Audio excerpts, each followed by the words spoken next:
Hey guys, welcome back to the channel. This is a story about what if Deku was declared a UA traitor part 2.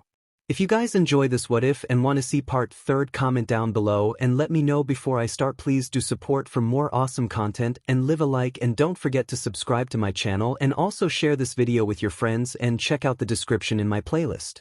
The author of the story, 𝗧𝗵𝗃𝗧𝗍 from Wattpad. So let's start the video. The dimly lit halls of Tartarus felt heavier than ever as Midoriya approached 𝗧𝗍𝗃𝗁's cell. The once proud leader of the 𝗧𝗍𝗃𝗁 now sat hunched in a corner, his disheveled hair hanging over his lifeless eyes. Time had stripped him of everything: his limbs, his status, his pride. Yet Midoriya saw an opportunity in his brokenness. Midoriya stood outside the reinforced glass, his black sclera and white pupils glowing faintly in the light. He tapped the barrier lightly, the sound echoing through the silent wing. 𝗧𝗧𝗃𝗁 stirred, his eyes narrowing as he recognized the figure before him. "What do you want, brat?" 𝗧𝗧𝗃𝗁 growled, his voice hoarse from disuse. Midoriya's lips curled into a faint, knowing smile. "I'm here to offer you something, 𝗧𝗧𝗃𝗁. A chance at redemption, or revenge, depending on how you see it." 𝗧𝗧𝗃𝗁 snorted bitterly. "Redemption? Revenge? Don't make me laugh. The heroes took everything from me. My family, my boss, my limbs. I've got nothing left." Midoriya's voice dropped, taking on a chilling, manipulative tone. "Nothing left? That's not what I heard. Didn't they tell you?" 𝗧𝗧𝗃𝗁 frowned, confusion flickering in his hollow eyes. "Tell me what?" Midoriya leaned closer, his voice barely above a whisper. "Your old boss. He didn't make it. The heroes failed to save him. They left him to rot in his condition. He's gone, 𝗧𝗧𝗃𝗁." The words hit 𝗧𝗧𝗃𝗁 like a sledgehammer. His breath hitched, and his fists clenched tightly, despite his missing hands. "You're lying," he hissed, though his voice betrayed a flicker of doubt. Midoriya's expression remained calm, almost pitying. "Why would I lie? Think about it. If they couldn't save you, why would they bother with him? He was just another loose end to them." 𝗧𝗧𝗃𝗁's mind raced, the seeds of doubt and despair taking root. Memories of his boss, frail and bedridden, surfaced. He had placed everything on the line to protect the man, yet now. "They let him die," 𝗧𝗧𝗃𝗁 muttered, his voice breaking. Midoriya nodded, his tone sympathetic. "They did. But I'm not here to gloat. I'm here to offer you a way to honor his memory. Help me escape, 𝗧𝗧𝗃𝗁. Together, we can bring this broken system to its knees." 𝗧𝗧𝗃𝗁 stared at him, the fire of hatred rekindling in his eyes. "And what do you get out of this?" Midoriya smirked, his black and white eyes gleaming. "Freedom. But more than that, a chance to reshape this world. Join me, and I promise you'll have the power to destroy the people who took everything from you." What 𝗧𝗧𝗃𝗁 didn't know, however, was that Midoriya had already planted a safeguard. During their interaction, he had subtly used one of his newly acquired quirks to place an explosive quirk deep within 𝗧𝗧𝗃𝗁's body. As Midoriya manipulated him further over the coming days, 𝗧𝗧𝗃𝗁 grew increasingly loyal, his hatred of the heroes outweighing his doubts. Midoriya played the role of a leader perfectly, feeding 𝗧𝗧𝗃𝗁's need for vengeance while ensuring he remained a pawn in the grander scheme. The plan was set into motion as Midoriya sat silently in his cell, his black sclera and white pupils radiating an eerie glow. Lady Nagant and 𝗳𝗏𝗏𝗏 stood nearby, their eyes filled with a mix of curiosity and determination. The atmosphere was heavy with tension, the kind that signaled a pivotal moment. Midoriya's calm voice cut through the silence like a blade. "It's time. 𝗧𝗧𝗃𝗁 will be the distraction we need. Nagant, 𝗳𝗏𝗏𝗏, stay ready. Once the explosion happens, we move fast." 𝗳𝗏𝗏𝗏 chuckled, cracking his knuckles. "You're a cold one, King. But I like it. Let's get this done." Nagant nodded, her gaze sharp. "What about 𝗧𝗧𝗃𝗁? Are you sure he'll take the bait?" Midoriya's lips curled into a faint, sinister smirk. "He already has. He thinks he's escaping to avenge his boss. He doesn't know he's already a pawn in my game." Deep within the labyrinthine halls of Tartarus, 𝗧𝗧𝗃𝗁 wandered near the walls of his cell, muttering to himself about revenge and restoration. But unknown to him, Midoriya had planted an explosive quirk within his body during their earlier encounter, set to detonate when triggered. As Chisaki moved closer to the wall, Midoriya closed his eyes, focusing on the mental connection to the quirk. With a single thought, he commanded it to detonate. The explosion ripped through the air, shaking the entire prison. The walls of Chisaki's cell crumbled as smoke and debris filled the corridor. Alarms blared, guards shouting orders to contain the chaos. Midoriya opened his eyes, a cold satisfaction flickering within them. It's done. Let's go. With the guards distracted and the prison in disarray, Midoriya wasted no time. Using his telekinesis, he enveloped himself, 𝗫𝗫𝗫, and 𝗳𝗏 in an invisible field, lifting them effortlessly off the ground. Hold on, he instructed, his voice calm but commanding. As they soared through the air, the scene below was chaotic. Guards scrambled to contain the destruction Chisaki's explosion had caused, oblivious to the trio flying just above them. Midoriya focused, extending his invisibility quirk to cloak their presence. 𝗳𝗏, gripping tightly to the telekinetic field, chuckled. 𝗵𝗃𝗃. You really know how to make an exit. 𝗫𝗫𝗫, her sharp eyes scanning their surroundings, smirked. I'll admit this is impressive. You're more resourceful than I thought. Midoriya remained stoic, his gaze fixed ahead. This is just the beginning. We're not stopping until we're far beyond their reach. The trio eventually landed in a secluded forest far from Tartarus. The cool night air was a stark contrast to the fiery chaos they had left behind.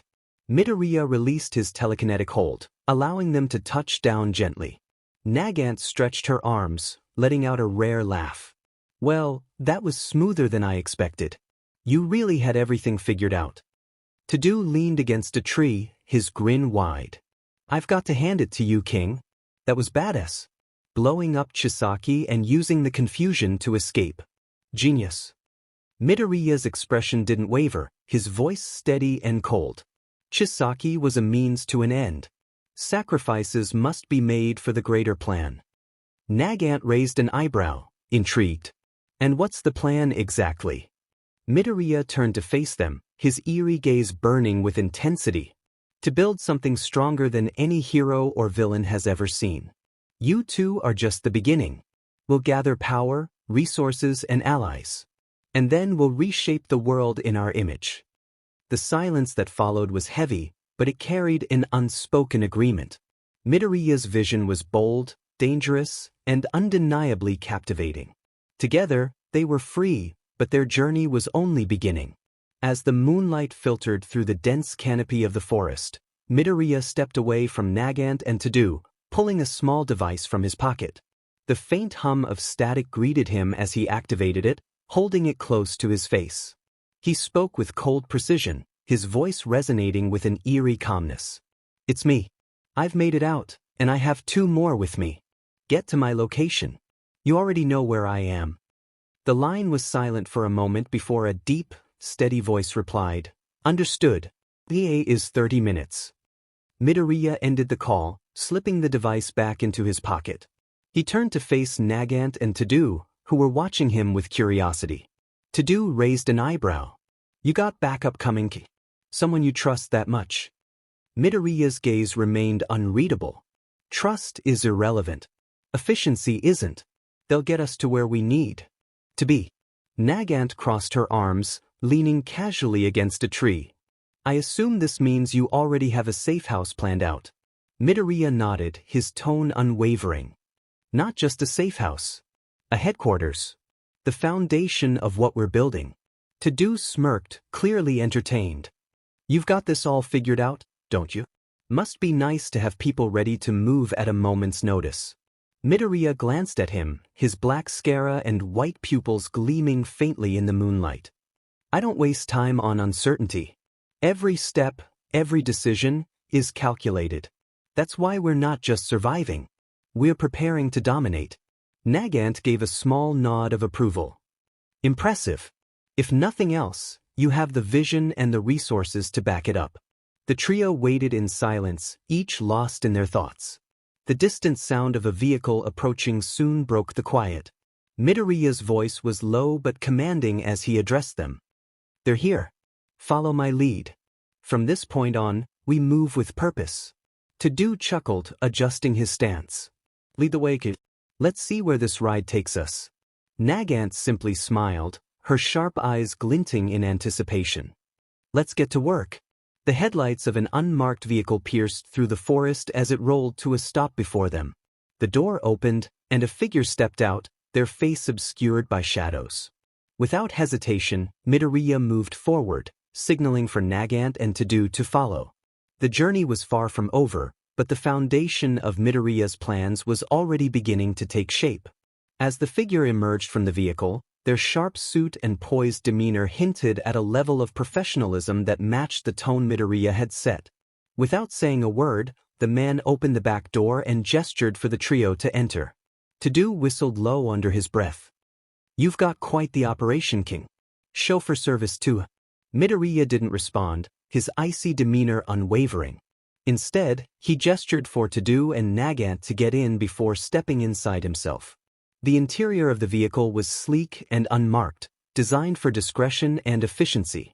As the car began to move, the man in the driver's seat broke the silence. The house is prepped. Security has been doubled since your last visit. All requested resources are in place. Midoriya's voice was steady, authoritative. What's the perimeter status? Clear. Surveillance covers a 5-mile radius. No activity reported. 𝗵𝗃𝗃 raised an eyebrow, impressed despite herself. You've really thought of everything, haven't you? Midoriya turned his cold gaze toward her. Preparation is the difference between success and failure. We don't leave anything to chance. 𝗳𝗏 leaned back in his seat, his arms crossed casually. All right, King. You've got the resources, the plans, and the people. But what's next? You've got me curious.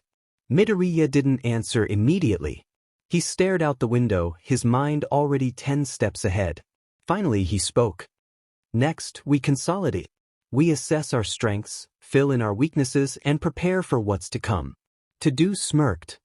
Straight to the point. I like that. The rest of the ride was quiet, the air thick with anticipation. When the vehicle finally pulled up to the secluded mansion, its imposing structure loomed against the night sky. Guarded gates slid open, and armed personnel discreetly monitored the area. As they stepped out of the car, 𝗵𝗃𝗃 glanced around, her sharp eyes taking in every detail. This is more than just a safe house. This is a fortress. Midoriya walked toward the entrance, his steps deliberate. It's the beginning, the foundation for something much bigger. Inside, the mansion was a blend of functionality and luxury.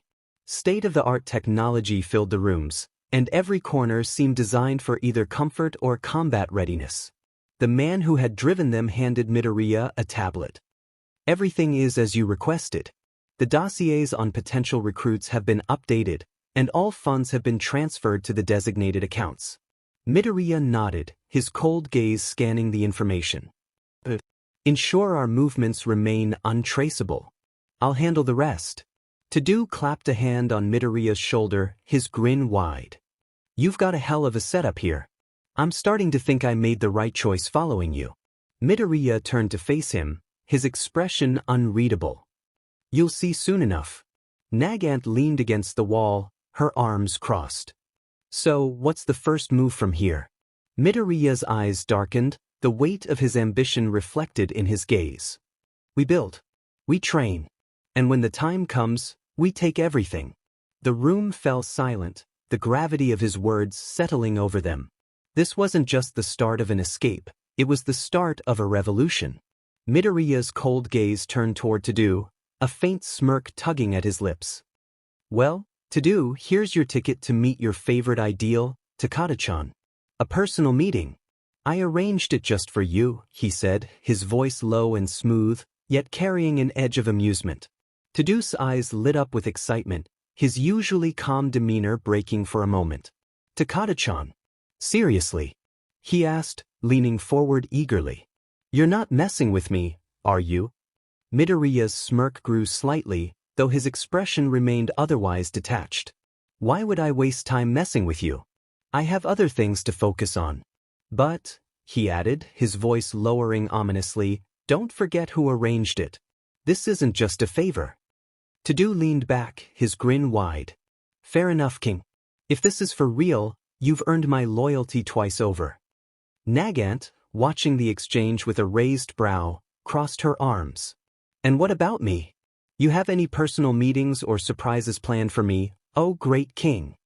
Midoriya's expression shifted ever so slightly, the hint of amusement in his eyes vanishing. Do what you like, 𝗵𝗃. I won't stop you. You've already proven your worth. She tilted her head, her smirk faint but present. Do what I like. Dangerous words, king. But I'll take you up on that. Just don't be surprised if I bring something unexpected to the table. Midoriya turned away, his hands in his pockets as he walked toward the large map on the wall. His voice, as detached and commanding as ever, echoed in the room. 𝗳𝗏, enjoy your moment. 𝗵𝗃, do whatever you feel is necessary. But don't forget we're on a schedule. I expect you both to be ready when the time comes. 𝗳𝗏 leaned back against the wall, a satisfied grin on his face. Takata-chan, here I come. King, you really know how to treat your commanders. 𝗵𝗃 chuckled softly, shaking her head. You're an enigma, Midoriya. Cold as ice, but you know exactly how to play the game. Midoriya didn't respond, his focus already elsewhere. His mind was a web of plans, each strand leading toward the singular goal he had set for himself. For now, he allowed his allies their moment, knowing full well that when the time came, they would be ready to follow his lead.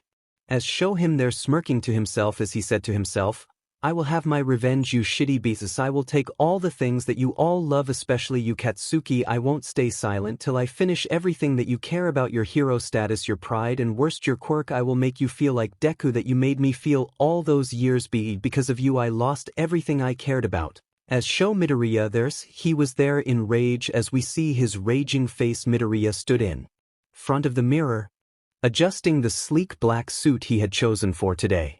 It was sharp and commanding, a symbol of his growing influence. He slid on a pair of tinted glasses, the final touch to complete the look. Today's meeting wasn't just any meeting, it was a gathering of his father's most powerful allies, heads of various families, and individuals who controlled underground networks. This was the day he would solidify his presence as a leader. 𝗵𝗃 leaned against the wall behind him, her gaze sharp and appraising. Suit looks good on you, kid. Fits the image you're trying to sell. 𝗳𝗏 smirked, his hands in his pockets. Looking sharp, king. This meeting better be as interesting as you made it sound. Midoriya didn't respond immediately, instead focusing on the cuffs of his shirt. Finally, he turned to face them, his expression calm but authoritative. Let's go. With a single step, Midoriya activated the teleportation quirk he had acquired, a swirling mist engulfing him and his two allies. The sensation was brief, and in an instant, they were transported to a grand, dimly lit room. The space was expansive, with a large oval table at its center, surrounded by some of the most influential figures in the underworld. Heads turned as the mist dissipated, revealing Midoriya flanked by 𝗵𝗃 and 𝗳𝗏. His presence commanded immediate attention, the room falling silent as he strode confidently to the head of the table. The suit, coupled with his aura of authority, left no doubt in anyone's mind. This wasn't the boy they might have underestimated. This was someone who was ready to claim his position. As he took his seat, Midoriya's voice broke the silence, calm yet filled with purpose. Gentlemen and ladies, I've called you here today to discuss the future. My father may no longer be in charge, but his legacy will not fade. I intend to take it further, to bring all of you into an era of strength and prosperity. The room buzzed with murmurs, but no one dared interrupt. 𝗵𝗃 and 𝗳𝗏 stood behind him, their presence reinforcing the weight of his words. Midoriya leaned forward slightly, his gaze piercing as he surveyed the room. The world is changing. Heroes are faltering, and their system is more fragile than ever. Together we will reshape it. But first, I need to know who among you is truly loyal to this cause. He gestured subtly, and a holographic map of the world appeared in the center of the table, highlighting key regions under his father's influence. These are the assets we currently control. But this is only the beginning. With your cooperation, and my leadership, we can expand far beyond these borders. The family heads exchanged glances, some nodding in agreement while others remained skeptical. One man, older and with a scar running down his cheek, spoke up. "And what guarantees do we have that you can handle this responsibility, boy?" "Your father," Midoriya cut him off with a sharp glare, his voice cold and unwavering. "My father trusted you all to uphold his vision. If you doubt me, you're free to leave. But know this, those who stand with me will rise, and those who oppose me will fall." The room fell silent once more, the weight of his words sinking in. 𝗫𝗫𝗄𝗃 smirked subtly, and 𝗳𝗏 chuckled under his breath. Midoriya had made his position clear, and the room now understood that this was no ordinary meeting. This was the beginning of a new era, one that would be shaped by his vision and his will. The room tensed as the scarred man rose from his seat, his voice cold and challenging. "If you want us to follow you, boy, you'll have to prove you're worthy. Words don't mean a thing to me. Let's settle this the old way. A fight for the head position." Midoriya's black eyes gleamed, his face unreadable. Slowly, he removed his coat, folding it neatly and handing it to 𝗫𝗫𝗄𝗃. "Very well. If that's what it takes to make you understand, I accept." The man smirked, cracking his knuckles. "Don't expect me to go easy on you, kid. You've got no idea who you're dealing with." Midoriya stepped into the center of the room, his movements calm and composed. His allies, 𝗫𝗫𝗄𝗃 and 𝗳𝗏, watched from the sidelines, both of them unfazed but curious. The room grew eerily quiet as the two opponents faced each other. "Begin," one of the other heads declared. The fight was over almost as soon as it started. The man lunged at Midoriya, throwing a powerful punch, but Midoriya sidestepped effortlessly, his movements precise and fluid. Before the man could recover, Midoriya's fist slammed into his ribs, the sound of bones cracking echoing through the room. He didn't stop there. Blow after blow rained down on the man, each strike calculated and devastating. The scarred man screamed in pain as his bones shattered under Midoriya's relentless assault. His arms and legs were twisted at unnatural angles, his once proud figure reduced to a crumpled heap on the floor.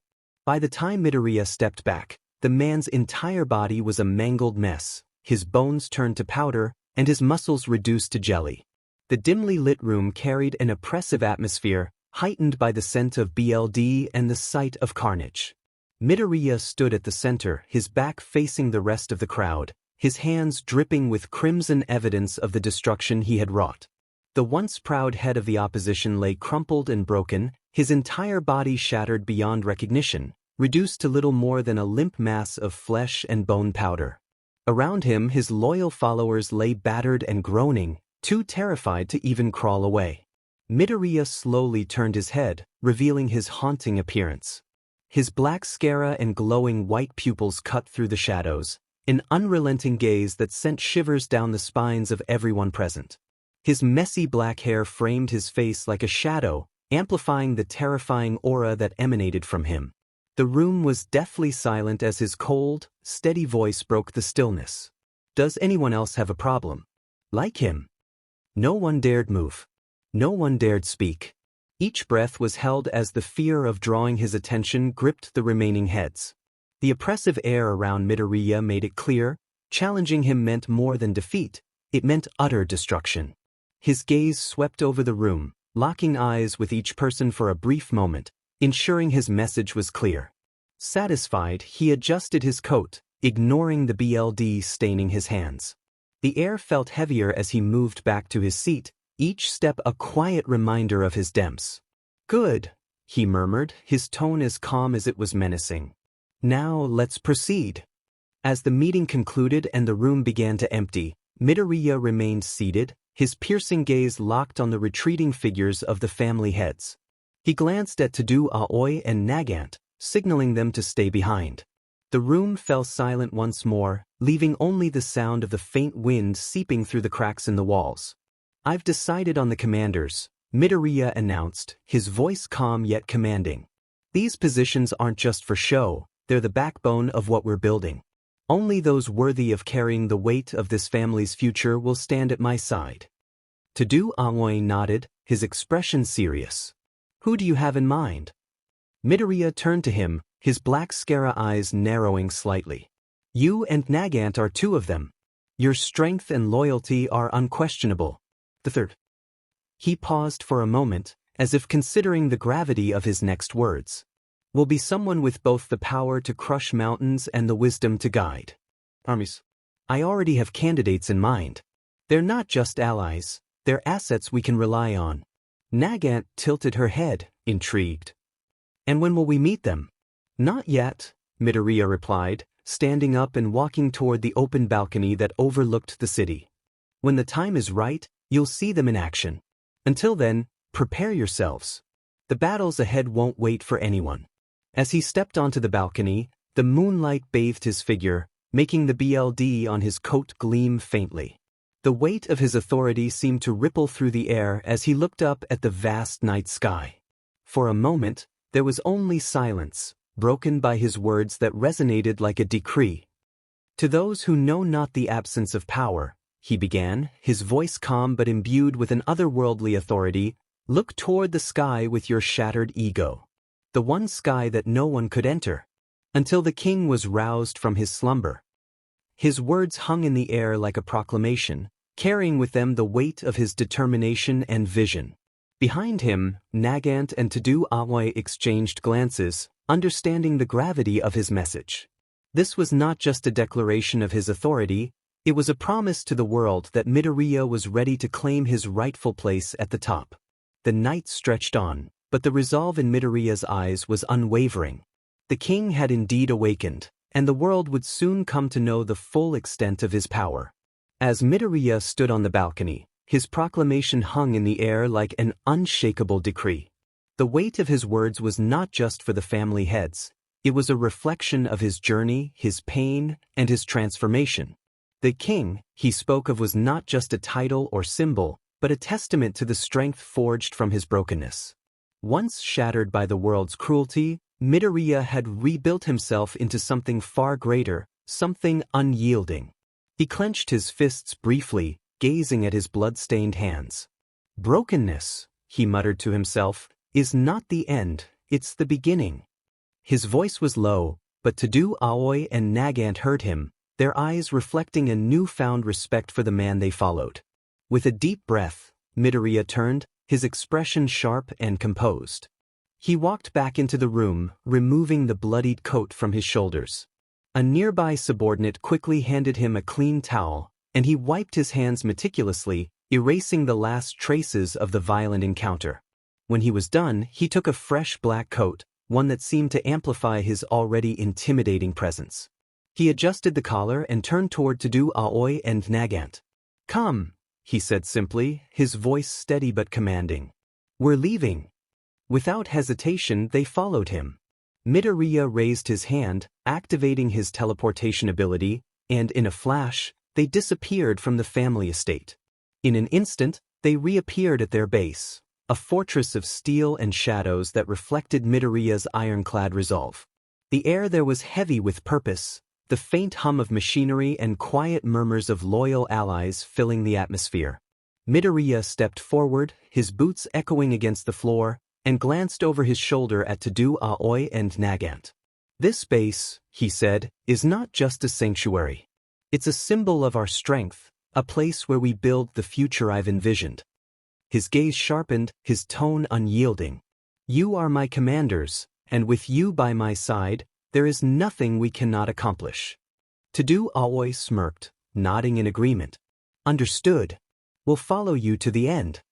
𝗫𝗫𝗃's voice was equally firm. Lead the way, and we'll make sure no one dares to stand in your path. Midoriya's eyes softened, just for a moment. He was grateful for their loyalty, but he knew that this path was as dangerous as it was necessary. Turning back to the base, he walked forward, his mind already focused on the challenges ahead. The king had awakened, and now, it was time to reshape the world. The scene shifts to a bright morning at 𝗬𝗏𝗧𝗏 High School, where Katsuki Bakugo enters Class 2A with his usual scowl. The classroom is filled with the chatter of his classmates, some laughing, others discussing their training sessions. Bakugo ignores it all, heading straight to his seat, slamming his bag down with a grunt. Demon extras, he mutters under his breath, though his tone carries less venom than it once did. As the bell rings, 𝗧𝗏𝗧 shuffles into the classroom, his perpetually tired expression unchanged. "All right, settle down," he says lazily, pulling out his lesson plan. The class quiets down, ready to begin the day's lesson. But just as 𝗧𝗏𝗧 begins to speak, a faint pinging sound echoes through the room as everyone's phones vibrate simultaneously. Curious, the students pull out their devices. Bakugo furrows his brow, muttering, "What the hell now?" Before anyone can say anything, 𝗧𝗏𝗧's voice cuts through the murmurs. "Put your phones away. That includes you, Kaminari," he says sternly, his gaze sweeping the class. "Focus on the lesson. Whatever it is, it can wait." The students reluctantly comply, though some keep their phones hidden under their desks. Suddenly, 𝗧𝗏𝗧's phone vibrates as well. He glances at the notification, and his normally calm demeanor shifts subtly. Without another word, he shuts his phone off and walks toward the door. "I need to speak with Principal Nizu. Stay here and focus on your assignments." As soon as he leaves the room, the students erupt into whispers.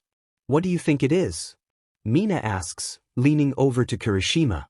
"I don't know," he replies, his tone uneasy. But Sensei looked. Unable to resist the growing tension, several students sneak glances at their phones. Bakugo scoffs but ultimately pulls out his own device. His eyes widen slightly as he stares at the headline plastered across the screen. Izuku Midoriya escapes high-security prison. Authorities scramble to contain threat. A wave of shock ripples through the room. "Midoriya!" Ida whispers, his voice laced with disbelief. "He escaped."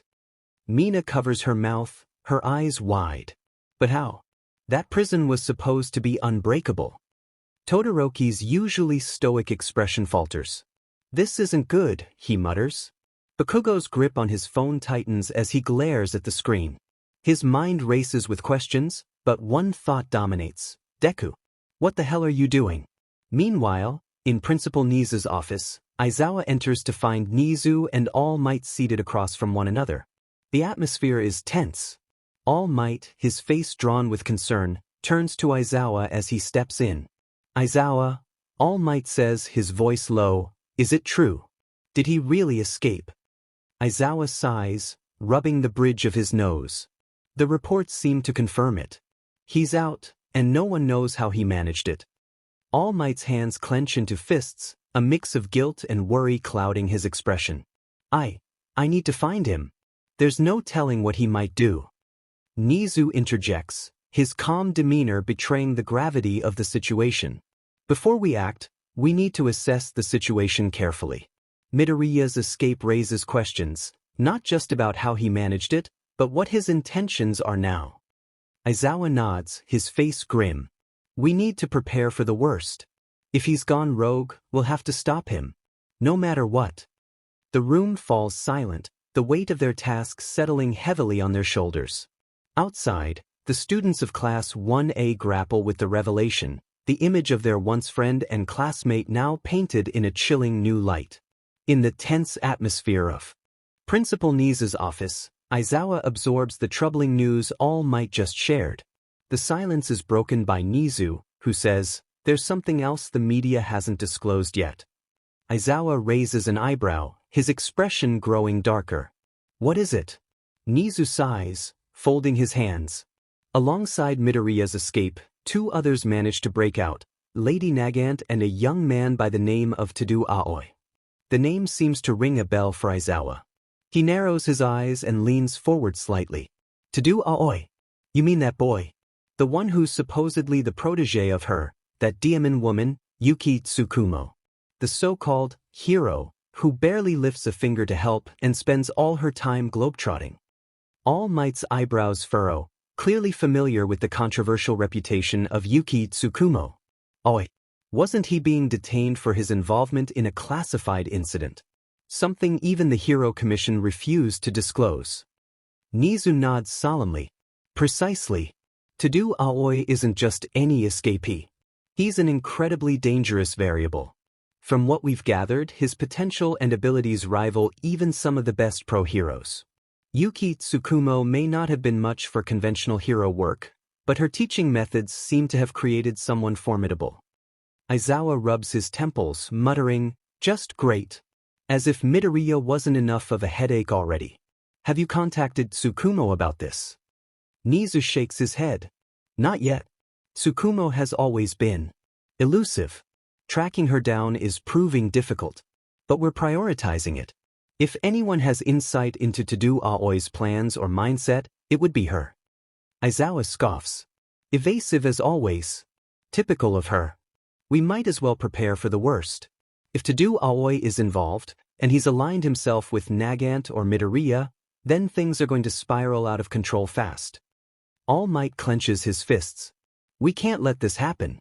Midoriya, 𝗵𝗃𝗃, and 𝗬𝗏𝗧𝗛 together could pose an unprecedented threat, not just to the heroes, but to society itself."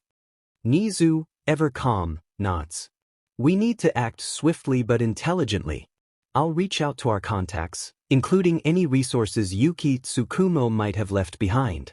In the meantime, we must prepare to brief other heroes and reinforce security around all sensitive locations." Izuku sighs, his usual exhaustion now mixed with visible frustration. "We're juggling way too many problems at once. Let's just hope we can get a step ahead before things explode." The weight of the situation hangs heavily over the room. As they finalize their plans, the threat posed by Izuku Midoriya, Lady 𝗵𝗃𝗃, and 𝗳𝗏𝗧𝗛𝗔 looms large, a storm waiting to break across the hero world. Meanwhile, the atmosphere in Class 1A was suffocating. Fear, regret, and unease filled the room as the students stared at their phones, their trembling fingers scrolling through the breaking news about Izuku Midoriya's prison escape. The media speculated wildly, showing images of the broken Tartarus gates and recounting Izuku's past exploits, both heroic and villainous. "I can't believe this," 𝗵𝗃𝗃 muttered, his voice shaking. "He really escaped. What's he going to do now?" "We know what he's going to do," 𝗳𝗏𝗧𝗔 said quietly, her eyes wide with fear. "He's coming for us. For revenge." Mina, usually so cheerful, was pale. "We betrayed him. All of us. Even when we knew he was innocent." Katsuki Bakugo sat at his desk, glaring at the screen with clenched fists. "Deku. A minute, you better not." But even he couldn't finish the sentence. Deep down, he knew Midoriya had every reason to come after them. The tension only escalated when Iida abruptly stood, his chair screeching against the floor. "Enough," he shouted, his stern voice cutting through the panic. All eyes turned to him. "This is not the time for us to lose ourselves to fear. If we regret our actions, then we must act responsibly now. Sitting here in terror won't solve anything." "But what are we supposed to do?" Mina asked, tears brimming in her eyes. "He's not the same Deku we knew. You saw the news. He escaped Tartarus, for crying out loud. Do you know what kind of strength that takes?" Iida adjusted his glasses, his hands trembling despite his attempt to remain composed. "I'm going to speak with Mr. Izuku. We need to take accountability for what we did to Midoriya. Perhaps there is still a chance to resolve this without conflict." "Resolve it?" Kirishima exclaimed. "Bro, he's probably furious with us. Do you really think he's going to just talk things out?" "Whether he will or not is irrelevant," Iida shot back. "It is our responsibility as heroes to face the consequences of our actions. If Midoriya intends to come for us, then we must be prepared to meet him, not with violence, but with understanding." Bakugo scoffed, slamming his hand on his desk. "Understanding? You don't get it, do you, Four Eyes? Deku's not the same crybaby anymore. He's out for BLD, and you think he's just gonna sit down and listen?" Iida didn't back down. "And whose fault is that, Bakugo? All of us, including you, pushed him to this point. If anyone has the power to change the course of this tragedy, it's us." The room fell silent. No one had a response. The weight of Iida's words hung in the air as they all reflected on their betrayal of the boy who had once been their classmate, their friend, and in many ways, their inspiration. With determination in his steps, Iida marched toward the door. "I will not sit idly by while fear consumes us. If any of you truly care about making amends, you will follow me. Otherwise, live with your guilt." He exited the room, leaving his classmates to wrestle with their own consciences. As the door closed, The students exchanged uncertain glances. One by one, the weight of their regrets became unbearable. Slowly, they began to stand, following Ida's lead. The class knew they couldn't change the past, but perhaps, just perhaps, they could still shape the future, if Izuku would let them. As Class 1A began to file out after Ida, the door suddenly slid open with a sharp thud, revealing a furious-looking Aizawa. His scarred face was taut with frustration, his hair slightly disheveled, and his capture weapon hung loosely around his neck. He marched to the front of the classroom, his gaze sharp as knives, and snapped, "Sit down, brats." Now, the students hesitated, their earlier determination crumbling under Aizawa's steely glare. One by one, they returned to their seats, their nerves frayed as they braced for whatever bombshell their teacher was about to drop. "Let me make something perfectly clear to you all," Aizawa began, his voice low but heavy with authority. "If any of you think you can go after Midoriya, you're not just walking into danger, you're signing your death warrant. That boy isn't the same student you know. He's stronger, angrier, and he has every reason to come for revenge. If you step out of line, he won't leave any of you alive." The room was silent, save for the muffled gasps and uneasy shuffling of the students. Even Bakugo, who had been glaring defiantly moments earlier, looked unsettled. Aizawa took a deep breath before delivering the crushing truth. "Do you all want to know why Midoriya is as powerful and dangerous as he is now? Because he's not just any kid. He's the son of 𝗷. The revelation hit the room like a grenade. The students stared at their teacher in shock, disbelief written across their faces. It was Mina who finally found her voice, though it came out as little more than a whisper. "What?" Aizawa nodded. Grimly, "That's right. 𝗷, the greatest villain this world has ever known, disguised himself as Hisashi Midoriya. He played the role of a loving father, all while planning for his son to become his legacy. Izuku didn't know it at first, but his cursed bloodline caught up with him. And now, with everything he's been through, he's embraced it." The silence that followed was suffocating. The weight of Aizawa's words pressed down on everyone like a heavy storm cloud. Kirishima broke the silence, his voice trembling. But Midoriya, he's not like 𝗷. He's not a villain. Aizawa cut him off, his tone sharp. "You don't get it, Kirishima. Midoriya isn't the same person anymore. He's been broken, abandoned, and betrayed by the people he trusted most. Do you think he's just going to let that slide? Even if he doesn't fully embrace his father's legacy, he's not the hero you once knew." "But what can we do, Mr. Aizawa?" Yaoyorozu asked, her voice quivering. "How can we fix this?" Aizawa sighed deeply, his usually tired eyes showing a flicker of something close to regret. "I don't know if you can fix this. Midoriya isn't someone you can simply apologize to anymore. He's gone beyond that. And now, with Lady Nagant and to-do Aoi escaping alongside him, you're looking at a potential storm that even the top heroes might not survive." Bakugo slammed his fists on his desk, his face twisted in anger and frustration. "Do you mean it? So what are we supposed to do, huh? Just sit here and wait for him to come after us?" Aizawa's gaze hardened. "No, Bakugo. You're supposed to stay out of his way. If you value your lives, you'll listen to me and stop any foolish attempts to confront him. Because if you don't, it won't just be Midoriya you'll have to face, it'll be the full wrath of the monster 𝗷 created." The room was deathly silent as the weight of the truth sank in. Each student felt the crushing guilt of their betrayal, the fear of Midoriya's vengeance, and the hopelessness of the situation. Aizawa turned toward the door, pausing before leaving. "Remember this," he said, his voice carrying an air of finality. "We all made our choices back then. Now we'll have to live with the consequences." With that, he left the room, leaving the students to grapple with their regret and the storm that loomed over them. In the dimly lit hideout, Midoriya sat on a high-end couch, his expression cold and unreadable.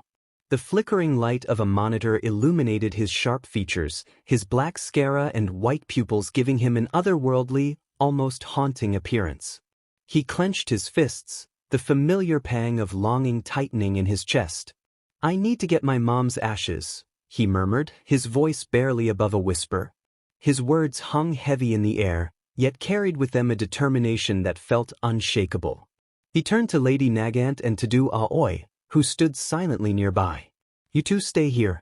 I'll handle this alone," he commanded, his voice carrying the weight of someone who was no longer the broken boy they once knew but a king ready to claim what was his. Before they could respond, he disappeared, his form vanishing in a dark haze as he teleported. The living room of the Bakugo household was eerily quiet when Midoriya appeared, his presence sending an immediate chill through the air. Mitsuki Bakugo, who had been sitting on the couch, froze as she saw him. She didn't recognize him at first. The black scara, the cold, emotionless face, and his jet-black hair made him look like a stranger. But then, something familiar sparked in her mind. "Izuku," she whispered, her voice trembling. Midoriya gave her a faint smile, one that carried neither warmth nor malice, only a cold indifference. "Hello, Auntie Mitsuki," he said, his voice steady and calm, as though he wasn't a wanted fugitive who had escaped prison just days ago. Mitsuki's hands trembled as she got up, her instincts torn between fear and the maternal love she'd once felt for the boy who had grown up alongside her son. "I'll make some tea," she stammered, avoiding his piercing gaze. Midoriya watched her move to the kitchen in silence, his mind calculating every step. He knew she was scared. How could she not be? He wasn't the same Izuku Midoriya she remembered. But she also hadn't called for help. That, at least, he could respect. When she returned with tea, they sat quietly. Mitsuki didn't dare speak, but her eyes flickered with unease as they darted to his inhuman eyes and the ominous air he carried. Midoriya took a sip of the tea, his expression unchanging. "Thank you," he finally said, breaking the silence. Mitsuki blinked, startled by the unexpected gratitude. "For what?" she asked hesitantly.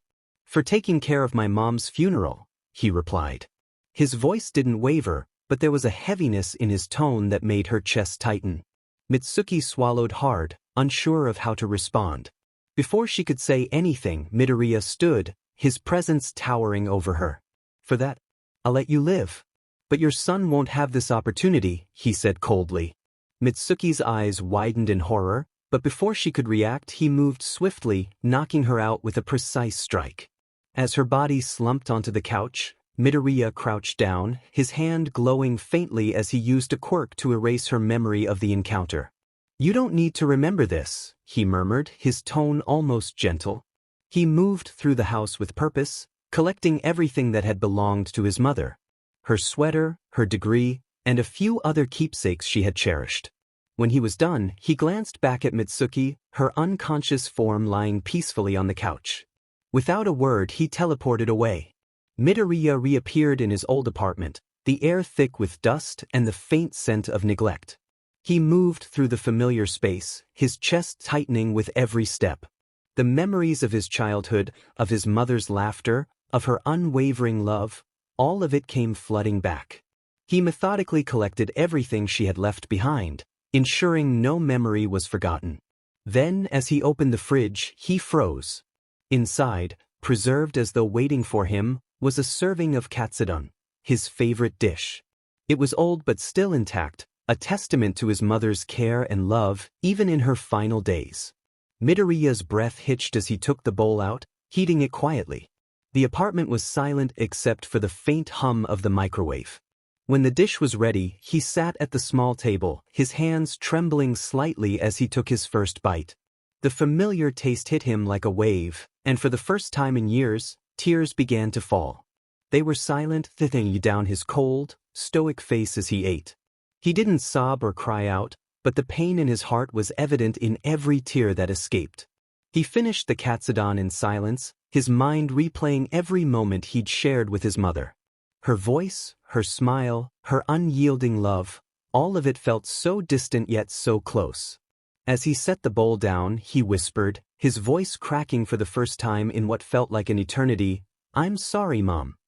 He stood, collecting the last of her belongings, and teleported back to his base, leaving behind the empty apartment that once held his happiest memories.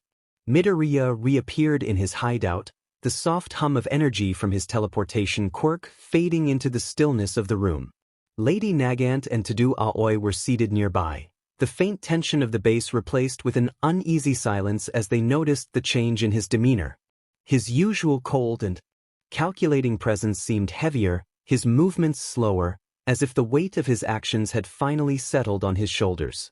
𝗫𝗫𝗄𝗃 glanced up, her sharp eyes narrowing slightly as she took in his appearance. "You got what you needed?" she asked carefully.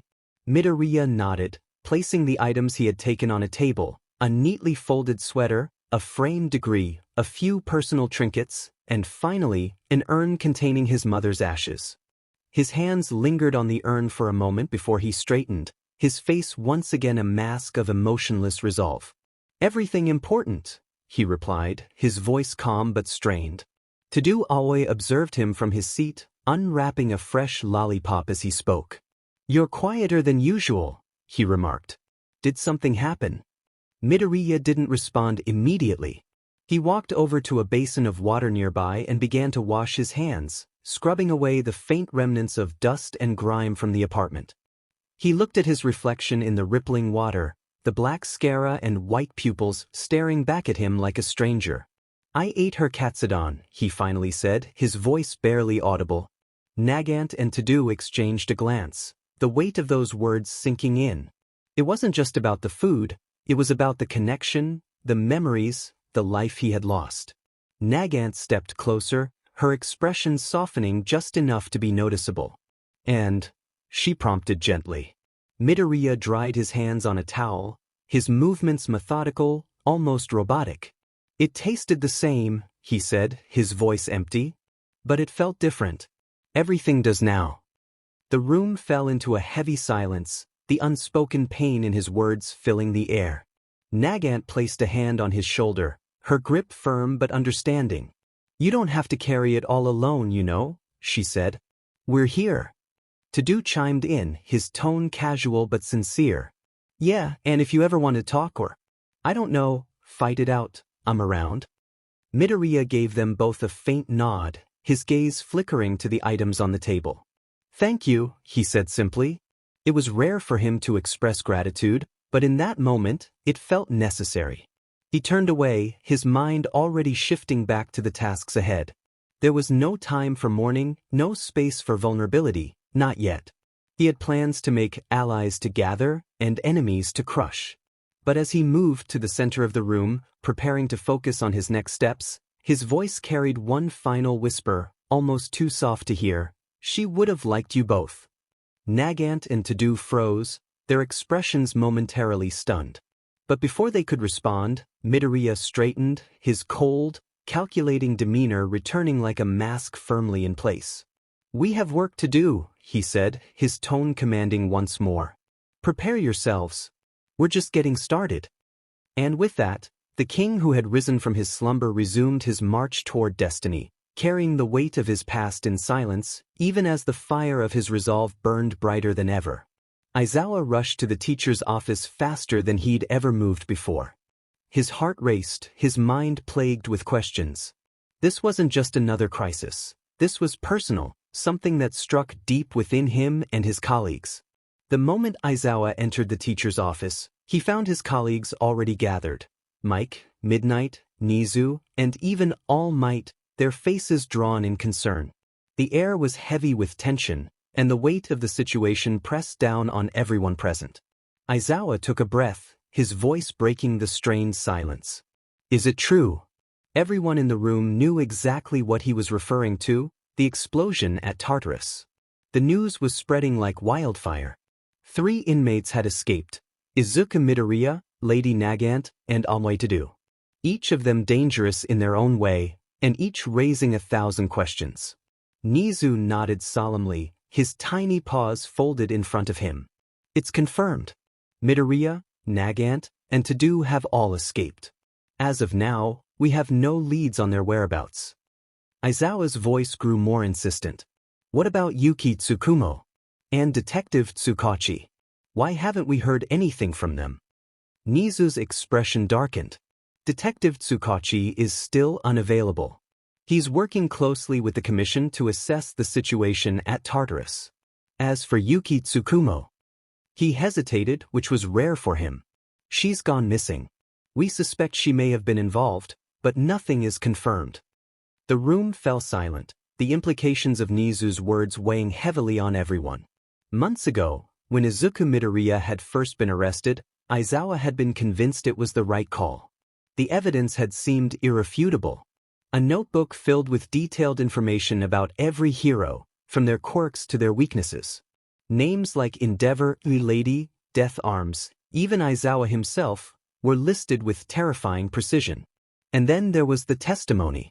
Bakugo had pointed the finger, claiming Midoriya was the traitor leaking information to the League of Villains. Combined with the notes, it had been enough to secure Midoriya's arrest. Aizawa had pushed for it. He'd believed it was the logical choice, even if a small voice in the back of his mind had nagged at him. But now, with Midoriya's escape, everything was being called into question. Midnight spoke up, breaking Aizawa's troubled thoughts. "I can't help but feel. This whole situation is unfair. Are we absolutely certain Midoriya is the traitor?" Her words hung in the air, challenging the narrative they had all accepted. Aizawa clenched his fists. Midnight had been vocal about her doubts from the beginning, but now, they were starting to resonate with others in the room. "Aizawa," she pressed, her voice trembling with frustration. "You've always believed Midoriya was guilty. But did you ever stop to consider other possibilities? We've only ever heard one side of the story, the side presented by that notebook, and maybe even Bakugo's bias." Aizawa opened his mouth to respond, but Midnight wasn't finished. "You favored Bakugo," she said bluntly. "You saw him as the better student, and you let that blind you. Midoriya never stood a chance with you. You never gave him one." The room was silent. Aizawa felt the sting of her words because they were true. He had been harder on Midoriya than on any other student, and now he was starting to wonder if that bias had led him to make a terrible mistake. Meanwhile, the next day, the remaining members of Class 1A were struggling to process the news. Uraraka, Ida, Tsuyu, and Shoto sat in silence, their heads bowed in shock. Kaminari fidgeted nervously, while Kirishima and Siro exchanged worried glances. Katsuki Bakugo, however, sat with his usual brooding expression, his hands clenched into fists. But beneath his usual rage, there was fear. He had been the loudest voice accusing Midoriya, the one who had planted the idea in everyone's minds that Midoriya was the traitor. And now, with Midoriya free, Bakugo was starting to realize the consequences of his actions. Flashback, framing Midoriya months earlier, the group had casually discussed Midoriya in the dorms. The conversation had started lightheartedly but quickly turned darker. "I think he's a bit much," Kirishima had said, rubbing the back of his head. "Always taking notes and muttering during practice." "Yeah, and he acts all nice, but it just feels fake," Uraraka had added, her tone unusually bitter. "The nerd always acts like that," Bakugo had sneered. "Begging for attention since middle school." It hadn't taken long for Bakugo to propose his plan, framing Midoriya as the traitor. He'd pointed to Midoriya's notebook, saying it could easily be spun as evidence of spying. And the others, in their frustration and jealousy, had gone along with it. They had watched as Midoriya was taken away, convinced they had rid themselves of a problem.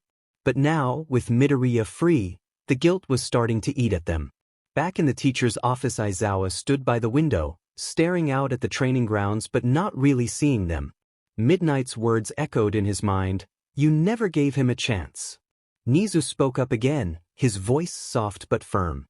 "We don't have all the answers yet, but one thing is clear, this situation is far more complex than we initially thought. For now, we need to focus on maintaining order at U. The police will handle the investigation." Aizawa nodded reluctantly.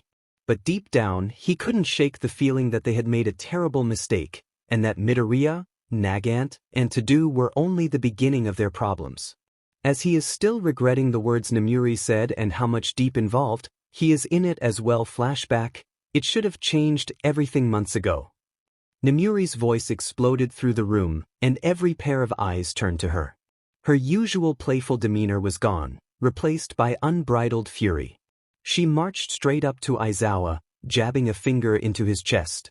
"You knew," she hissed. "You knew this was wrong from the start, Shoyuda, and you let it happen anyway. You let your bias blind you, And now look what's happened. Aizawa stepped back, startled by her outburst. Nomiuri, we've been over this. The evidence was overwhelming. His notes, his behavior. We had every reason to believe. Bullshit, she snapped, cutting him off. Every reason. Or just every excuse. You favored Bakugo from the start, and don't you dare deny it. That boy could do no wrong in your eyes, and you didn't even look at Midoriya properly. Not once. Nomiuri, that's enough, Nizu interjected, but she ignored him. Do you even know what happened after you threw him in Tartarus, 𝗧𝗪𝗧𝗏? Do you know who was there for Izuku Midoriya's funeral? Her voice cracked, tears threatening to spill. Not you. Not Nizu. Not All Might. No one. It was just me and Mitsuki Bakugo. Aizawa froze, his face pale. He opened his mouth to speak, but no words came out. Do you know what they did at her grave? Nomiuri continued, her voice shaking with rage. They booed her. Civilians stood there, screaming that she raised a traitor, blaming her for everything. I had to fight to move her grave to a secret location. Mitsuki and I were the only ones who even cared. The room was dead silent. Nizu's ears drooped, and Mike looked down at the floor, guilt written across his face. And now, thanks to you, Nomiuri spat, stepping closer to Aizawa, Izuku knows. He'll come for us, and he won't just stop at revenge. Do you even understand the storm you've unleashed? Nomiuri, Aizawa finally managed, his voice barely above a whisper. I didn't know. Of course you didn't, she said bitterly. Because you never looked. You let Bakugo's lies and your own 𝗵𝗵𝗃 pride make the decision for you. She turned away, pacing again as if she couldn't bear to look at him. Do you know who else hates you now, 𝗧𝗪𝗧𝗏? She's with me now, and she despises you. She doesn't understand why you weren't there for Midoriya, why you let someone who saved her be treated like trash. Eri, Aizawa whispered, the word like a dagger to his heart. She's not the only one, Nomiuri said, her voice quieter now but no less sharp. That boy Koda. The one Midoriya saved at the training camp. He hates you too. He hates all of us. And they're right to. The weight of her words crashed down on Aizawa like a landslide. He looked to Nizu for support, but the principal's eyes were downcast. What do we do now? Mike asked, breaking the tense silence. Nomiuri let out a bitter laugh. What do? We wait. Because there's no stopping him now. Izuku Midoriya isn't just coming for the people who betrayed him. He's coming for the society that let it happen. And God help us when he does. Flashback ends. Nighttime. The dimly lit office was silent except for the soft scratching of Eraserhead's pen against paper. 𝗧𝗪𝗧𝗏 sat hunched over his desk, the flickering light from a small lamp casting shadows across his tired face. His unkempt hair fell into his eyes as he paused mid-sentence, his pen hovering above the page. The silence of the room did little to quiet the storm brewing in his mind. It had been years since that day, yet the memory lingered like an open wound. Izuku Midoriya, the boy with so much potential, so much drive, had been captured and imprisoned. The weight of the decision still bore down on him. Aizawa had thought it was the right thing to do, to protect society, but the aftermath was something he had never anticipated. He leaned back in his chair, eyes drifting to the ceiling as his thoughts wandered back to that moment, the moment Eri's heart shattered. The memory was vivid, as if it had happened yesterday. Aizawa had returned home late that night, his body heavy with exhaustion and fatigue. The news of Midoriya's imprisonment was everywhere, every channel, every newspaper. He knew Eri would hear about it eventually, but he hadn't expected her to be awake when he walked through the door. The sight that greeted him was seared into his memory. Eri sat on the couch, her small frame trembling as she clutched a pillow to her chest. Her scarlet eyes were wide with disbelief, tears streaming down her pale cheeks. The television was on, the news anchor's voice echoing through the room. Pro-hero Deku, captured today, is now being detained for alleged crimes involving 𝗳𝗏. Investigations are ongoing, but the evidence. Eri. Aizawa's voice was hoarse as he took a cautious step forward. She turned to him, her face crumpling as more tears spilled. You knew. You knew, didn't you? You sent him there. Her voice was raw, filled with an anguish that pierced Izuku's chest.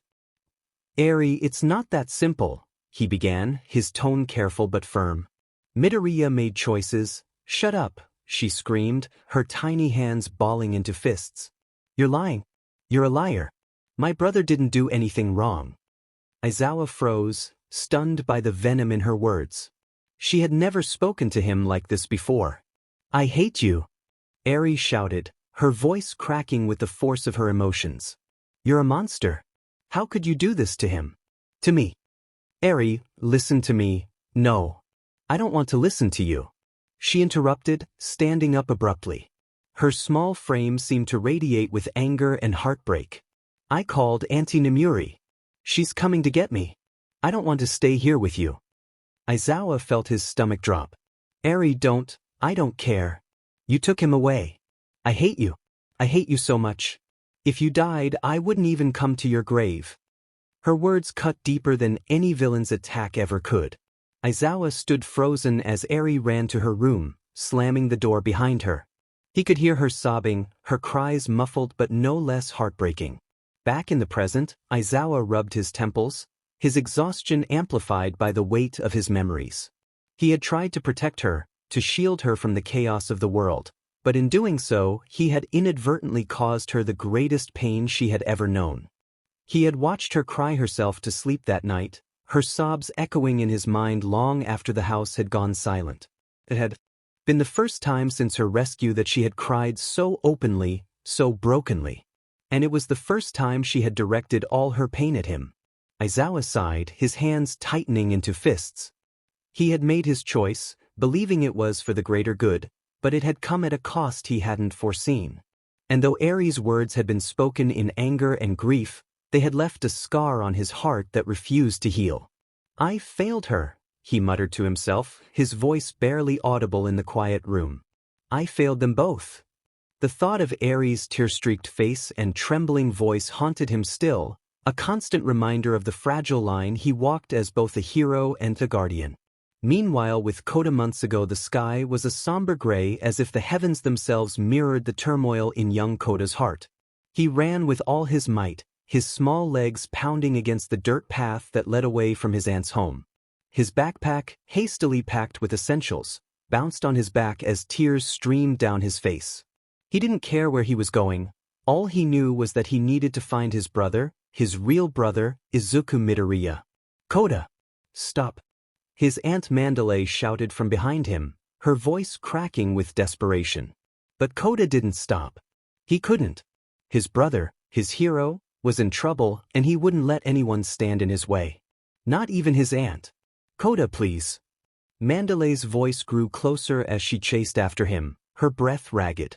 She finally caught up and grabbed his arm, forcing him to stop. He struggled against her grip, his face twisted with anger and heartbreak. "Let me go, Auntie," he shouted, trying to wrench himself free. "Koda, listen to me. You can't just run off like this." 𝗵𝗃𝗄's voice was firm, but her eyes were filled with tears. "You don't understand." Koda screamed back, his voice raw. "Brother Izuku didn't do anything wrong. He's not a villain. He's a hero. He's the only real hero." 𝗵𝗃𝗄 knelt down to his level, her hands trembling as she held onto him. "Koda, I know this is hard, but..." "No, you don't." Koda interrupted, his voice breaking. "You don't understand at all. All those fake heroes. They just care about being famous and looking good on TV. But brother Izuku, he saved me. He saved you. And now he's in jail. Why, Auntie?" "What?" 𝗵𝗃𝗄's heart broke at the sight of his anguish. She had seen him angry before, disillusioned with heroes after the death of his parents, but this was different. This was the pain of a child who had lost the one person who had reignited his belief in heroism. "Koda," she began softly, her voice shaking, "sometimes things aren't as simple as they seem. The world isn't fair, and sometimes even good people don't." Koda shouted, cutting her off. His small fists clenched at his sides, his face red with frustration. "Don't say he's guilty. He's not. He's my brother, and he would never hurt anyone." 𝗵𝗃𝗄 felt tears spill down her cheeks as she pulled him into a tight hug. "I know, Koda. I know you love him. And I know he's a good person. But running away won't help him. You have to trust me. We'll figure this out together. 𝗧𝗵𝗃 pushed her away gently, his tear-streaked face filled with defiance. No. You don't get it. I don't trust any of you heroes anymore. The real heroes like Brother Izuku get locked up, and the fake ones keep smiling for the cameras. I hate them. I hate all of them. His words hit 𝗵𝗃𝗍 like a physical blow. She had always known 𝗂𝗃's feelings about heroes were complicated, but to hear him speak with such venom, it was almost too much to bear. 𝗂𝗃, she whispered, her voice trembling. I hate them, Auntie. 𝗂𝗃 repeated, his voice rising. Why do the good ones suffer while the fake ones get to keep pretending? It's not fair. 𝗵𝗃𝗍 reached out to him again, but he stepped back, his small frame shaking with emotion. I'm going to find Brother Izuku, he said firmly, wiping his tears away. And I'm going to prove he's a hero. A real hero. Just like he proved it to me. Before 𝗵𝗃𝗍 could respond, 𝗂𝗃 turned and began walking back toward the house. His steps were heavy with determination, his tears drying on his cheeks. 𝗵𝗃𝗍 watched him go, her heart aching with the weight of his words. As she followed him, she couldn't help but wonder if 𝗂𝗃 was right. Had the hero world truly failed someone as pure-hearted as Izuku Midoriya? And if it had, what did that mean for the ideals they had all sworn to uphold? 𝗵𝗃𝗍 entered the living room of the house, her shoulders slumped from the emotional weight of her conversation with 𝗂𝗃. Inside, her fellow pussycats, Ragdoll, Pixie Bob and Tiger, were seated around the table, their expressions a mixture of concern and unease. They had been discussing the latest updates on Izuku Midoriya, the young hero whose fall from grace had shaken the nation. When they saw 𝗵𝗃𝗍, Pixie Bob was the first to speak. Is 𝗂𝗃 okay? She asked, her tone hesitant but filled with worry. 𝗵𝗃𝗍 sighed and rubbed her temples. No, not really, she admitted, sitting down heavily in a chair. He's devastated. He was trying to run away just now. Said he wanted to find Midoriya. Ragdoll gasped, her usually energetic demeanor dampened by the seriousness of the situation. Oh no, poor 𝗂𝗃. He must be so confused. It's not just confusion, 𝗵𝗃𝗍 said, her voice thick with emotion. He's angry. He thinks we've all betrayed Midoriya. He doesn't trust heroes anymore, not that he ever fully did, but now. It's worse. He kept saying Midoriya is the only real hero, and the rest of us are just fakes. Tiger leaned forward, his brows furrowed in thought. It's understandable, he said in a low voice. 𝗂𝗃's always been wary of heroes. Midoriya was probably the first person who changed his mind. Seeing someone he admires so much being labeled as a villain, it's bound to make him question everything. Pixie Bob nodded, her hands clasped tightly in her lap. But how do we help him? How do we make him see that we're not the bad guys in this? That we're just as shocked and hurt as he is? 𝗵𝗃𝗍 shook her head. I don't know if we can, she said quietly. He's too young to understand the complexities of what's happening. And honestly, I'm not even sure I fully understand it myself. Midoriya. He was always so determined, so selfless. It's hard to believe he'd ever willingly hurt anyone. Ragdoll spoke up, her voice uncharacteristically subdued. Do you think there's more to the story? Something we're not being told? Tiger glanced at her, his expression grim. There usually is. The media loves a good villain story, especially when it's about someone who used to be a hero. But even if there is more to it, it doesn't change the fact that Midoriya's actions, whatever they were, have consequences. And 𝗂𝗃 is stuck in the middle of it. 𝗵𝗃𝗍 looked down at her hands, her fingers trembling slightly.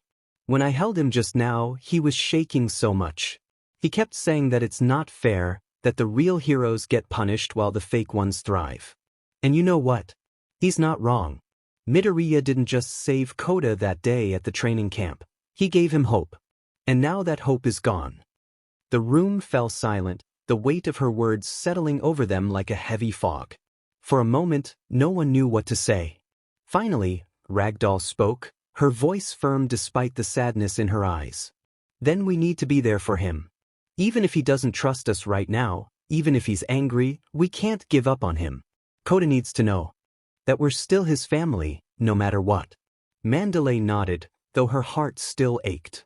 "You're right," she said softly. "But it's going to take time. And in the meantime, we need to figure out how to help him process all of this.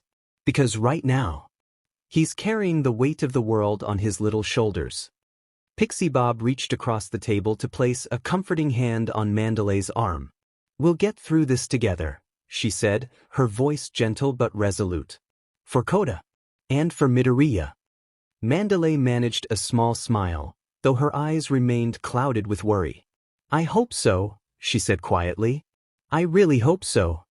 The weeks that followed were marked by a stark change in Koda.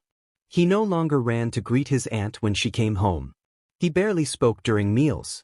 But most noticeable of all was the way his demeanor shifted from defiance to quiet determination.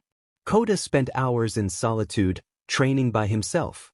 His quirk, once seen as simple and unremarkable, began to evolve. The gentle manipulation of water he had once displayed transformed into something far more powerful and dangerous. One evening, 𝗵𝗃𝗍 found him standing in the middle of the backyard, his hands raised as a massive column of ice spiraled into the air. "Koda," she called out hesitantly. He didn't respond at first, his focus entirely on the intricate formation of the ice. It twisted and turned like a living creature, sharp edges gleaming in the moonlight. His hair, once a dark brown, had lightened to a stark white, as though reflecting the frozen power he now wielded. When he finally turned to face her, his expression was cold and unreadable. "I'm going to get stronger," he said simply, his voice devoid of the emotion that had once fueled his outbursts. 𝗵𝗃𝗍's heart clenched. "Koda, what are you doing? Why are you—" "Because heroes can't be weak," he interrupted, his gaze piercing. "Real heroes don't get locked up for doing the right thing.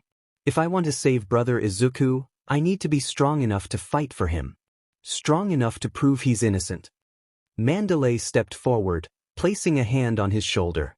"Koda, you don't have to carry this burden alone. We're here for you." He shrugged her hand off, his eyes narrowing. "You're wrong. I do have to do it alone. Because no one else will. Not the heroes. Not the police. No one. Just me." With that, he turned back to his training, his movements fluid and precise as he commanded the ice to obey his will. 𝗵𝗃𝗍 watched him, her chest tightening with a mix of pride and heartbreak. She couldn't deny the power he was developing, but she feared the cost of his determination. The boy who had once been so full of love and laughter was now a shadow of himself, driven by a single, all-consuming goal: to clear Izuku Midoriya's name and restore the ideals of heroism that had been shattered before his eyes. And as Koda's ice spiraled higher into the night sky, 𝗵𝗃𝗍 couldn't shake the feeling that this was only the beginning of his journey, a journey that would change him forever. The boy who hated heroes was now becoming one himself, not out of admiration, but out of necessity. And in his heart, the words, "Brother Izu," echoed like a mantra, guiding him through the storm. Somewhere else in a hidden base, the dim light of the base flickered as Izuku Midoriya stood silently, his changed form casting a long shadow against the cold walls. His once vibrant emerald green eyes were gone, replaced by an unsettling contrast, black sclera and glowing white pupils that seemed to pierce through the darkness. His jet black hair fell messily over his face, framing a hardened, stoic expression that had become his new identity. Gone was the soft, hopeful boy who dreamed of becoming the greatest hero. What remained was someone who had endured betrayal, despair, and injustice, yet still stood tall. Behind him, 𝗳𝗍𝗬 leaned casually against a wall, his arms crossed, watching Midoriya with a mixture of concern and understanding. Lady Nagant sat nearby, her sniper rifle resting across her lap, her sharp eyes fixed on the monitors that displayed the images of two children. On one screen, Eri was training her quirk, her small hands glowing faintly as she focused on reversing the damage to a wilted flower. Her face was serious, determined, yet there was a softness in her eyes, a reflection of the love and trust she still held for her big brother. On the other screen, Koda was in the midst of a grueling training session, his breath visible in the cold air as he wielded his ice-encrusted sword. His white hair clung to his forehead, drenched with sweat, as he pushed himself harder and harder, his expression a mix of anger, sadness, and unwavering resolve. Midoriya's gaze lingered on the screens, his emotionless demeanor betraying a flicker of pain deep within. His hands, scarred and calloused, rested on the control panel as he whispered to himself, his voice barely audible. "I see you, 𝗧𝗍𝗍, trying to heal the world, piece by piece. And you, 𝗂𝗧𝗧, pushing yourself beyond your limits for my sake. I never wanted this for you. I never wanted either of you to carry this burden." His words hung in the air, heavy with regret. Despite the coldness in his appearance, his heart ached for the two children who had come to mean so much to him. He had watched over them from the shadows, ensuring their safety even as the world labeled him a villain. "I'll meet you two one day," he said softly, his voice steady but filled with quiet determination. "𝗧𝗍𝗍𝗪, your brother is still here. Don't forget that."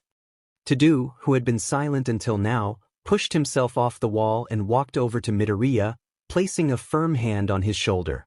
"You know, bro, you don't have to do this alone. They'll understand someday. They'll see why you had to walk this path." Lady Nagant glanced over, her voice calm yet resolute. "You've already done more for them than most would. But if you're going to face them one day, make sure you're ready, not just to fight, but to explain.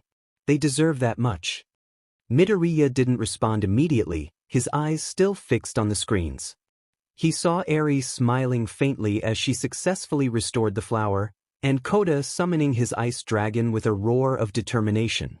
His lips tightened into a thin line, the faintest hint of a smile ghosting across his face before vanishing. "They deserve more than me," he said finally, his voice low but firm. "But I'll give them everything I have, even if it takes the rest of my life." As the monitors flickered, casting a soft glow over the room, Midoriya turned away, his dark silhouette blending into the shadows. The room was silent, save for the faint hum of monitors displaying various feeds, one of which showed 𝗂𝗧𝗧 tirelessly training and 𝗧𝗍𝗍 refining her quirk. Without looking at them, Midoriya broke the silence, his deep, commanding voice slicing through the air like a blade. "I've found someone," he began, his tone steady yet weighted with meaning. "Another individual worthy of standing by our side. She will be my third commander." Nagant's sharp eyes narrowed slightly, curiosity sparking in her expression. "Who is she?" she asked, her voice calm but tinged with interest. "And when will we meet her?" 𝗧𝗬𝗧 leaned against the wall, his arms crossed, a faint smirk playing on his lips. "Sounds like someone special, boss. What's the holdup? Let's bring her in already." Midoriya finally turned his head toward them, his expression as stoic as ever, but his eyes carried a flicker of something deeper, determination. "She's not available yet," he explained, his voice unwavering. "She'll be ready by tonight. That's when I'll bring her here." Nagant exchanged a glance with 𝗧𝗬𝗧, her sharp features softening slightly as she nodded. "If you've chosen her, then she must be exceptional. We'll wait." 𝗧𝗬𝗧 chuckled, pushing off the wall with a shrug. "Well, if she's got your approval, I'm curious to see what she's made of." Midoriya leaned back in his chair, his gaze returning to the screens. His voice dropped to a softer, almost reflective tone. "She has her own struggles, her own reasons. But I see her potential, her strength. She'll be a powerful ally."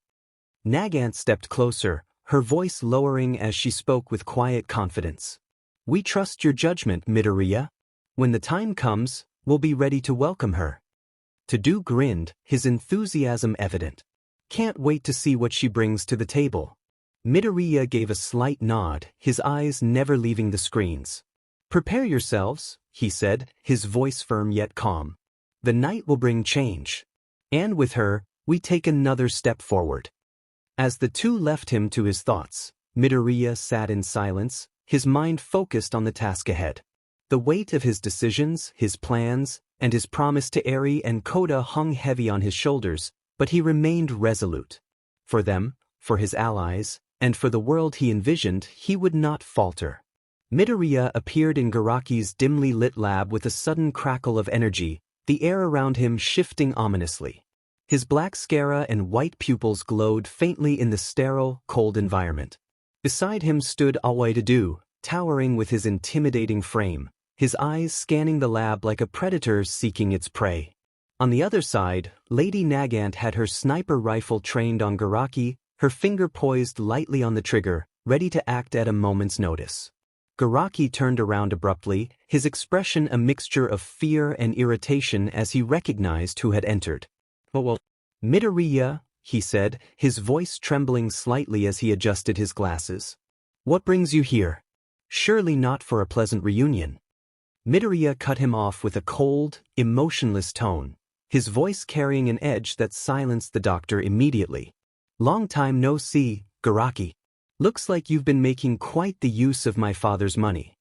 He began walking slowly toward the doctor, each step echoing ominously in the sterile room. 𝗧𝗓𝗃 adjusted his glasses, his attempt to regain composure faltering under Midoriya's piercing gaze. "I don't know what you're talking about," he said, his voice shaking slightly. "Your father's contributions were essential to the research that contributions." Midoriya repeated, his tone sharp as a blade. "Don't twist your words. You stole from him, funneled his wealth into your personal experiments, and now you stand here pretending it was all part of some noble cause." His white pupils narrowed, the black 𝗧𝗪𝗃 making his gaze look even more inhuman. 𝗃 smirked, cracking his knuckles as he stepped forward. "𝗧𝗓𝗃, it's simple. You used someone else's money without permission.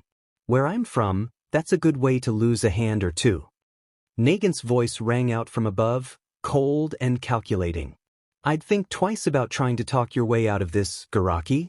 My rifle doesn't miss, and I'm just waiting for the word." 𝗧𝗓𝗃's composure crumbled further, sweat beginning to bead on his forehead. Now, he stammered, raising his hands as if in surrender. "Let's not be hasty. Surely we can come to an understanding. I'm a scientist. Everything I've done has been for the advancement of—" "Save your excuses," Midoriya interrupted, his voice chillingly calm. He stopped a few feet away from the doctor, his presence towering. "You've done nothing but build weapons and destruction. You've squandered my father's legacy on atrocities. And now, I'm here to put an end to it." 𝗧𝗓𝗃 swallowed hard, his usual arrogance nowhere to be seen. "What do you want?" he asked, his voice trembling. "I can give you information, resources, anything you want." "What I want," Midoriya said, his tone dropping to a dangerous low, "is for you to stop using what doesn't belong to you. No more experiments. No more schemes. And no more stealing from my family." The room fell into an oppressive silence, the weight of Midoriya's words suffocating. 𝗧𝗓𝗃 nodded shakily, his hands trembling. "Understood," he muttered, his voice barely audible. Midoriya turned without another word, his black hair catching the faint light as he began to leave. 𝗃 cast one last glance at 𝗧𝗓𝗃, his grin widening. "Lucky for you, 𝗧𝗓𝗃, Midoriya's a lot more patient than I am." 𝗵𝗃 lowered her rifle but didn't take her eyes off the doctor as she followed the others. Midoriya's eyes gleamed with a cold, menacing light as he looked down at 𝗧𝗓𝗃. "You know, there's one thing I want," he began, his voice low but laced with an undeniable authority. "Remember that 𝗵𝗃 you sent to the training camp? The one with the tool quirk, the chainsaw and all. I want that quirk. You'll extract it and give it to me." 𝗧𝗓𝗃's face paled and he stammered, 𝗧𝗵𝗵, its quirks are not easy to." Midoriya didn't let him finish. "Not my problem, 𝗧𝗓𝗃. You'll figure it out," he said icily, taking another step closer. His aura seemed to weigh down the air in the room, making it hard to breathe. "And while we're at it, I want information on someone. Celine." He turned his head slightly, motioning toward the image of the woman with piercing blue eyes and sleek combat attire that now rested on a nearby table, as if he had conjured it into existence. "Everything you have on her." 𝗧𝗓𝗃's hands trembled as he tried to process the demands. "Celine. That might take time. You have 24 hours, Midoriya interrupted, his tone flat and unyielding. "If I don't have the information by then, your 𝗵𝗃, your experiments, and everything else you've worked on will cease to exist. And you." He leaned in slightly, his black 𝗧𝗪𝗃 and glowing pupils locking onto 𝗧𝗓𝗃's. "You'll be erased from this world." The finality in his words sent a chill down 𝗧𝗓𝗃's spine. Lady 𝗵𝗃, still perched above with her sniper aimed, spoke in a tone as sharp as the edge of her rifle. "I'd listen to him if I were you. He's not the type to make empty threats." 𝗳𝗏 smirked, cracking his knuckles for emphasis. "You've got two options, 𝗧𝗵𝗃𝗲, comply or be obliterated. Your choice." 𝗧𝗵𝗃𝗲 swallowed hard, nodding frantically. "Oh, of course, Midoriya. I'll get it done. The quirk and the information, you'll have them within 24 hours. Midoriya didn't respond, merely giving the doctor a lingering, icy stare before turning on his heel. "See that you do," he said over his shoulder, disappearing into thin air with 𝗳𝗏 and 𝗵𝗃𝗏 in tow, leaving 𝗧𝗵𝗃𝗲 alone in the suffocating silence of his lab. Midoriya paused for a moment after giving his final warning to 𝗧𝗵𝗃𝗲, his eyes narrowing in thought. Turning slightly, he spoke again, his voice echoing with authority. "Call 𝗬𝗪𝗓. I want to finish something with the League of Villains." 𝗧𝗵𝗃𝗲 hesitated, his trembling hand reaching toward a nearby console. "Yes, of course. I'll contact him immediately." 𝗵𝗃𝗏𝗏 shifted her stance, keeping her sniper trained on the doctor. "I hope you're not thinking of stalling. You're already on thin ice." Midoriya gave a curt nod, folding his arms as he waited. The faint hum of the machine filled the tense silence of the lab, and within moments, a swirling portal of black mist appeared, coalescing into the familiar form of 𝗬𝗪𝗓𝗏. His glowing eyes scanned the room before settling on Midoriya. "Midoriya," 𝗬𝗪𝗓𝗏 greeted, his voice smooth yet wary. "To what do I owe the pleasure of this unexpected summons?" Midoriya stepped forward, his tone sharp and commanding. "There are loose ends with the League that I need to tie up. You'll take me to them now." 𝗬𝗪𝗓𝗏 tilted his head slightly, the mist around him rippling as if in thought. "The League's movements are unpredictable as of late. Are you certain this is the time?" Midoriya's gaze hardened, the air around him growing heavier. "I didn't ask for your opinion, 𝗬𝗪𝗓𝗏. Just open the portal." 𝗳𝗏 smirked, cracking his knuckles as he stepped up beside Midoriya. "Looks like it's going to be an interesting reunion. Don't keep us waiting." 𝗬𝗪𝗓𝗏 sighed, bowing his head slightly. "As you wish." With a wave of his hand, the swirling portal expanded, revealing a dimly lit hideout on the other side. Midoriya glanced at 𝗵𝗃𝗏 and 𝗳𝗏. "Let's go. It's time to remind them who they're dealing with." Without waiting for a response, he stepped through the portal, his presence radiating authority and unrelenting purpose. 𝗵𝗃𝗏 and 𝗳𝗏 followed close behind, ready for whatever awaited them on the other side. As Shigaraki's hands twitched, his DK quirk activating with a sudden jolt, 𝗵𝗃𝗏 moved faster than anyone could react. Her sniper cracked through the tension-filled room, a perfect shot landing on Shigaraki's hand, forcing him to reel back in pain. His fingers spasmed, the deadly decay dissipating before it could touch Midoriya. Shigaraki growled in fury, his crimson eyes glaring up at Midoriya with venom. But before he could even make another move, Midoriya's expression darkened. His hand shot forward, grabbing Shigaraki by the head. The room echoed with a sickening crunch as Midoriya's strength crushed Shigaraki's skull like it was paper, the self-proclaimed king of villains collapsing lifelessly at his feet. The room was silent. Everyone, from 𝗬𝗪𝗓𝗏 to the lingering League members, froze in shock. Midoriya stood tall over Shigaraki's body, his presence now utterly commanding and terrifying. "Pathetic," Midoriya muttered coldly. "He was nothing more than a broken tool, a product of my father's twisted experiments. He was never fit to lead, only to destroy himself." As then Midoriya asked for a towel and water as he removes the BLD from his hands, as he now also has the decay quirk his father gave to Tamura as he wiped his hands clean. "Know this," he began, his voice echoing in the tense silence. "My father is dead. All for One is no more, and the era of his manipulations ends here. I am now the one who holds the League of Villains under my control." 𝗬𝗪𝗓𝗏 straightened slightly, his mist swirling as if absorbing the gravity of the declaration. The remaining members exchanged nervous glances, the weight of Midoriya's proclamation settling in their minds. "I have no patience for disobedience or incompetence," Midoriya continued, his tone icy. "Shigaraki was a failure, a shattered puppet of my father's will.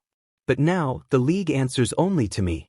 And under my leadership, we will reshape everything. He turned sharply to 𝗬𝗧𝗪𝗧. Call all the members. Every last one of them. I want them here immediately. Those who refuse or question my authority will be dealt with harshly. 𝗬𝗧𝗪𝗧 nodded, his loyalty now fully aligned with Midoriya. As you command, 𝗧𝗵𝗲. I will summon them at once. Midoriya's emerald eyes glinted with a mix of determination and cold fury as he crossed his arms. Good. We have work to do. A new order begins now, and I will not tolerate any weakness. 𝗵𝗃𝗃, standing nearby with her sniper resting on her shoulder, smirked slightly. Looks like the league just got a real leader, she muttered under her breath, earning a chuckle from 𝗳𝗏. Midoriya didn't acknowledge the comment, his mind already focused on the future. By the time the sun rises, he said with finality, the league will know exactly who I am and what I stand for. This is the beginning of a new reign, one far beyond my father's reach. Midoriya stood tall as the grotesque 𝗵𝗃𝗃, equipped with the tool quirk, teleported before him. Its twisted body exuded raw power, the chainsaw blades protruding from its arms humming with menace. But Midoriya was unfazed, his emerald eyes gleaming with an icy determination. Perfect timing, he muttered, stepping forward as his cursed energy surged. Without hesitation, he reached out, his hand glowing with a sinister energy. The 𝗵𝗃𝗃's quirk was torn from its body, absorbed seamlessly into Midoriya's own. The creature crumbled lifelessly to the ground as Midoriya's body began to morph. Metallic chainsaws erupted from his arms and head, spinning to life with a deafening roar. His entire form radiated an aura of pure chaos, resembling a figure straight out of the pages of a prequark era manga. Midoriya examined his new form, flexing his arms as the chainsaws revved menacingly. A smirk tugged at his lips. So this is what power feels like, he muttered. I've seen this before. Chainsaw Man fitting. 𝗵𝗃𝗃 raised an eyebrow, clearly intrigued. And what exactly do you plan to do with that form? She asked, her tone sharp. Midoriya turned to her, his voice steady and cold. 𝗬𝗍.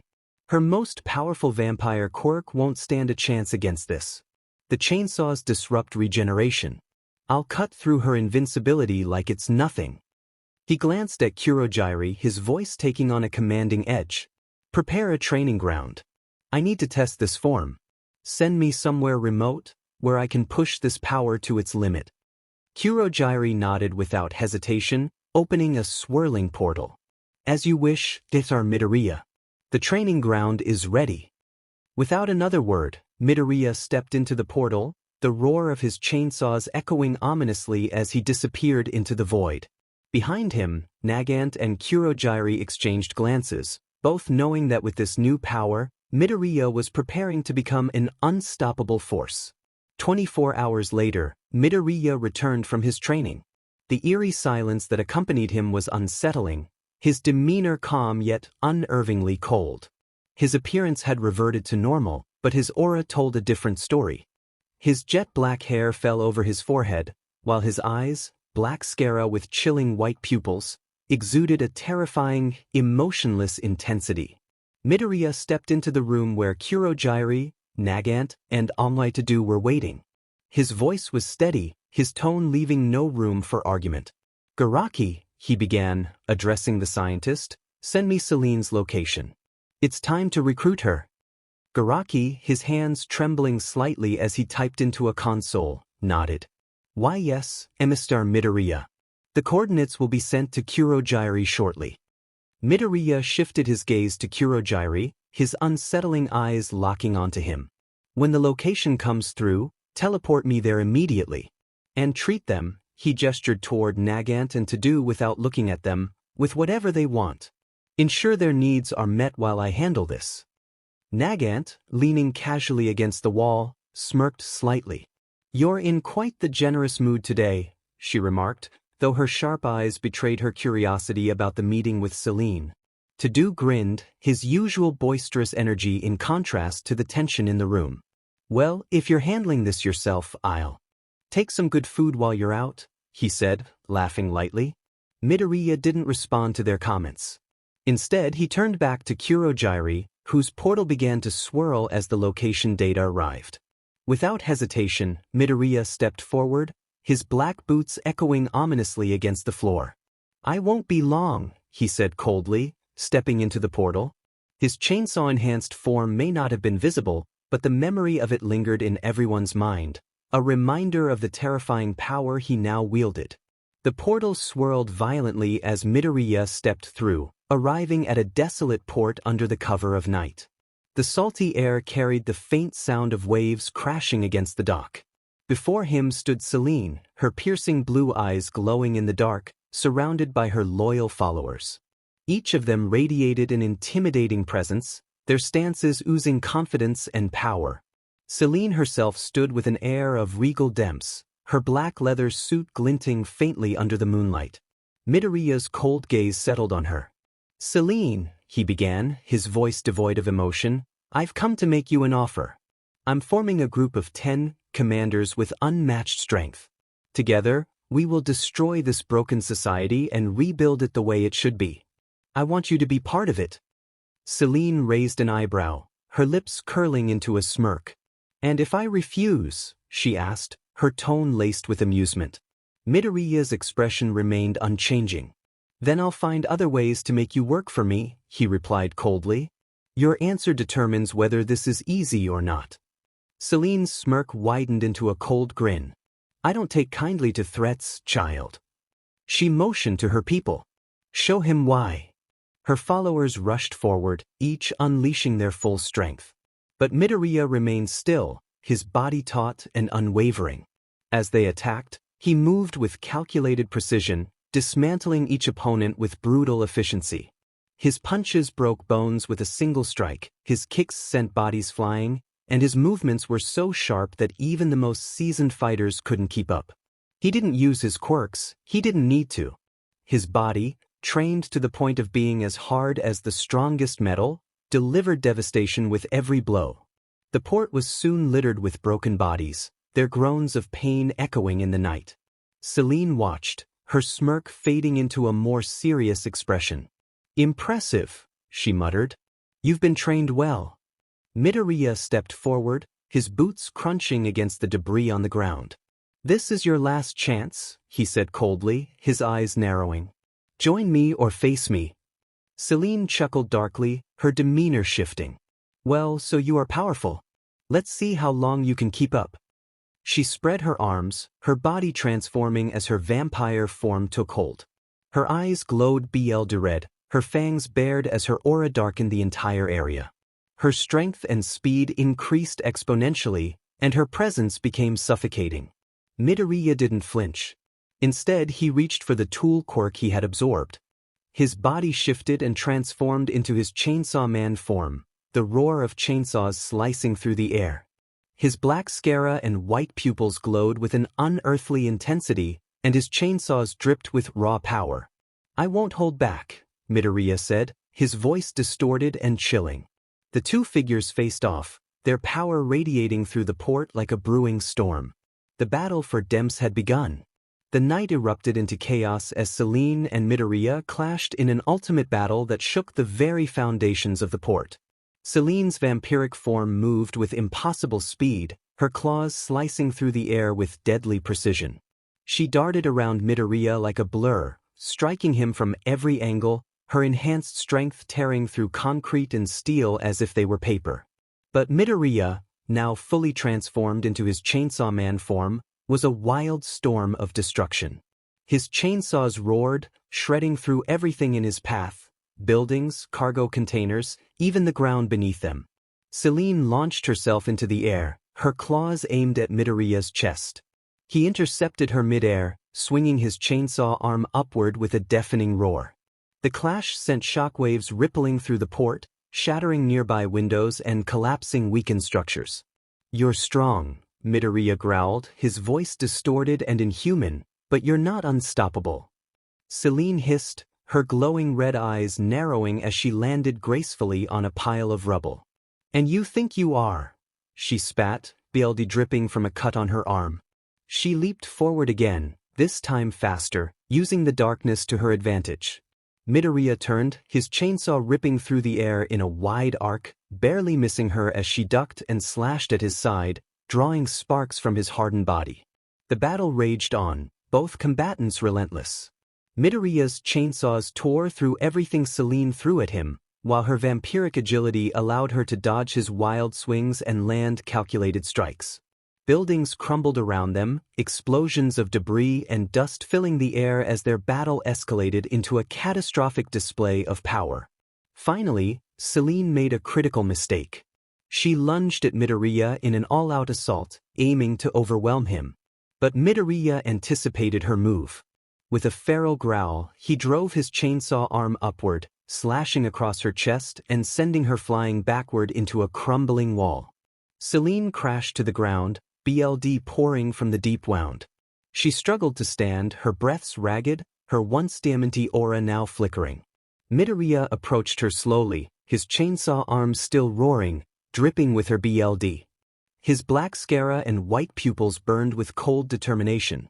"Enough, 𝗬𝗏," he said, his voice echoing with authority. "You've lost.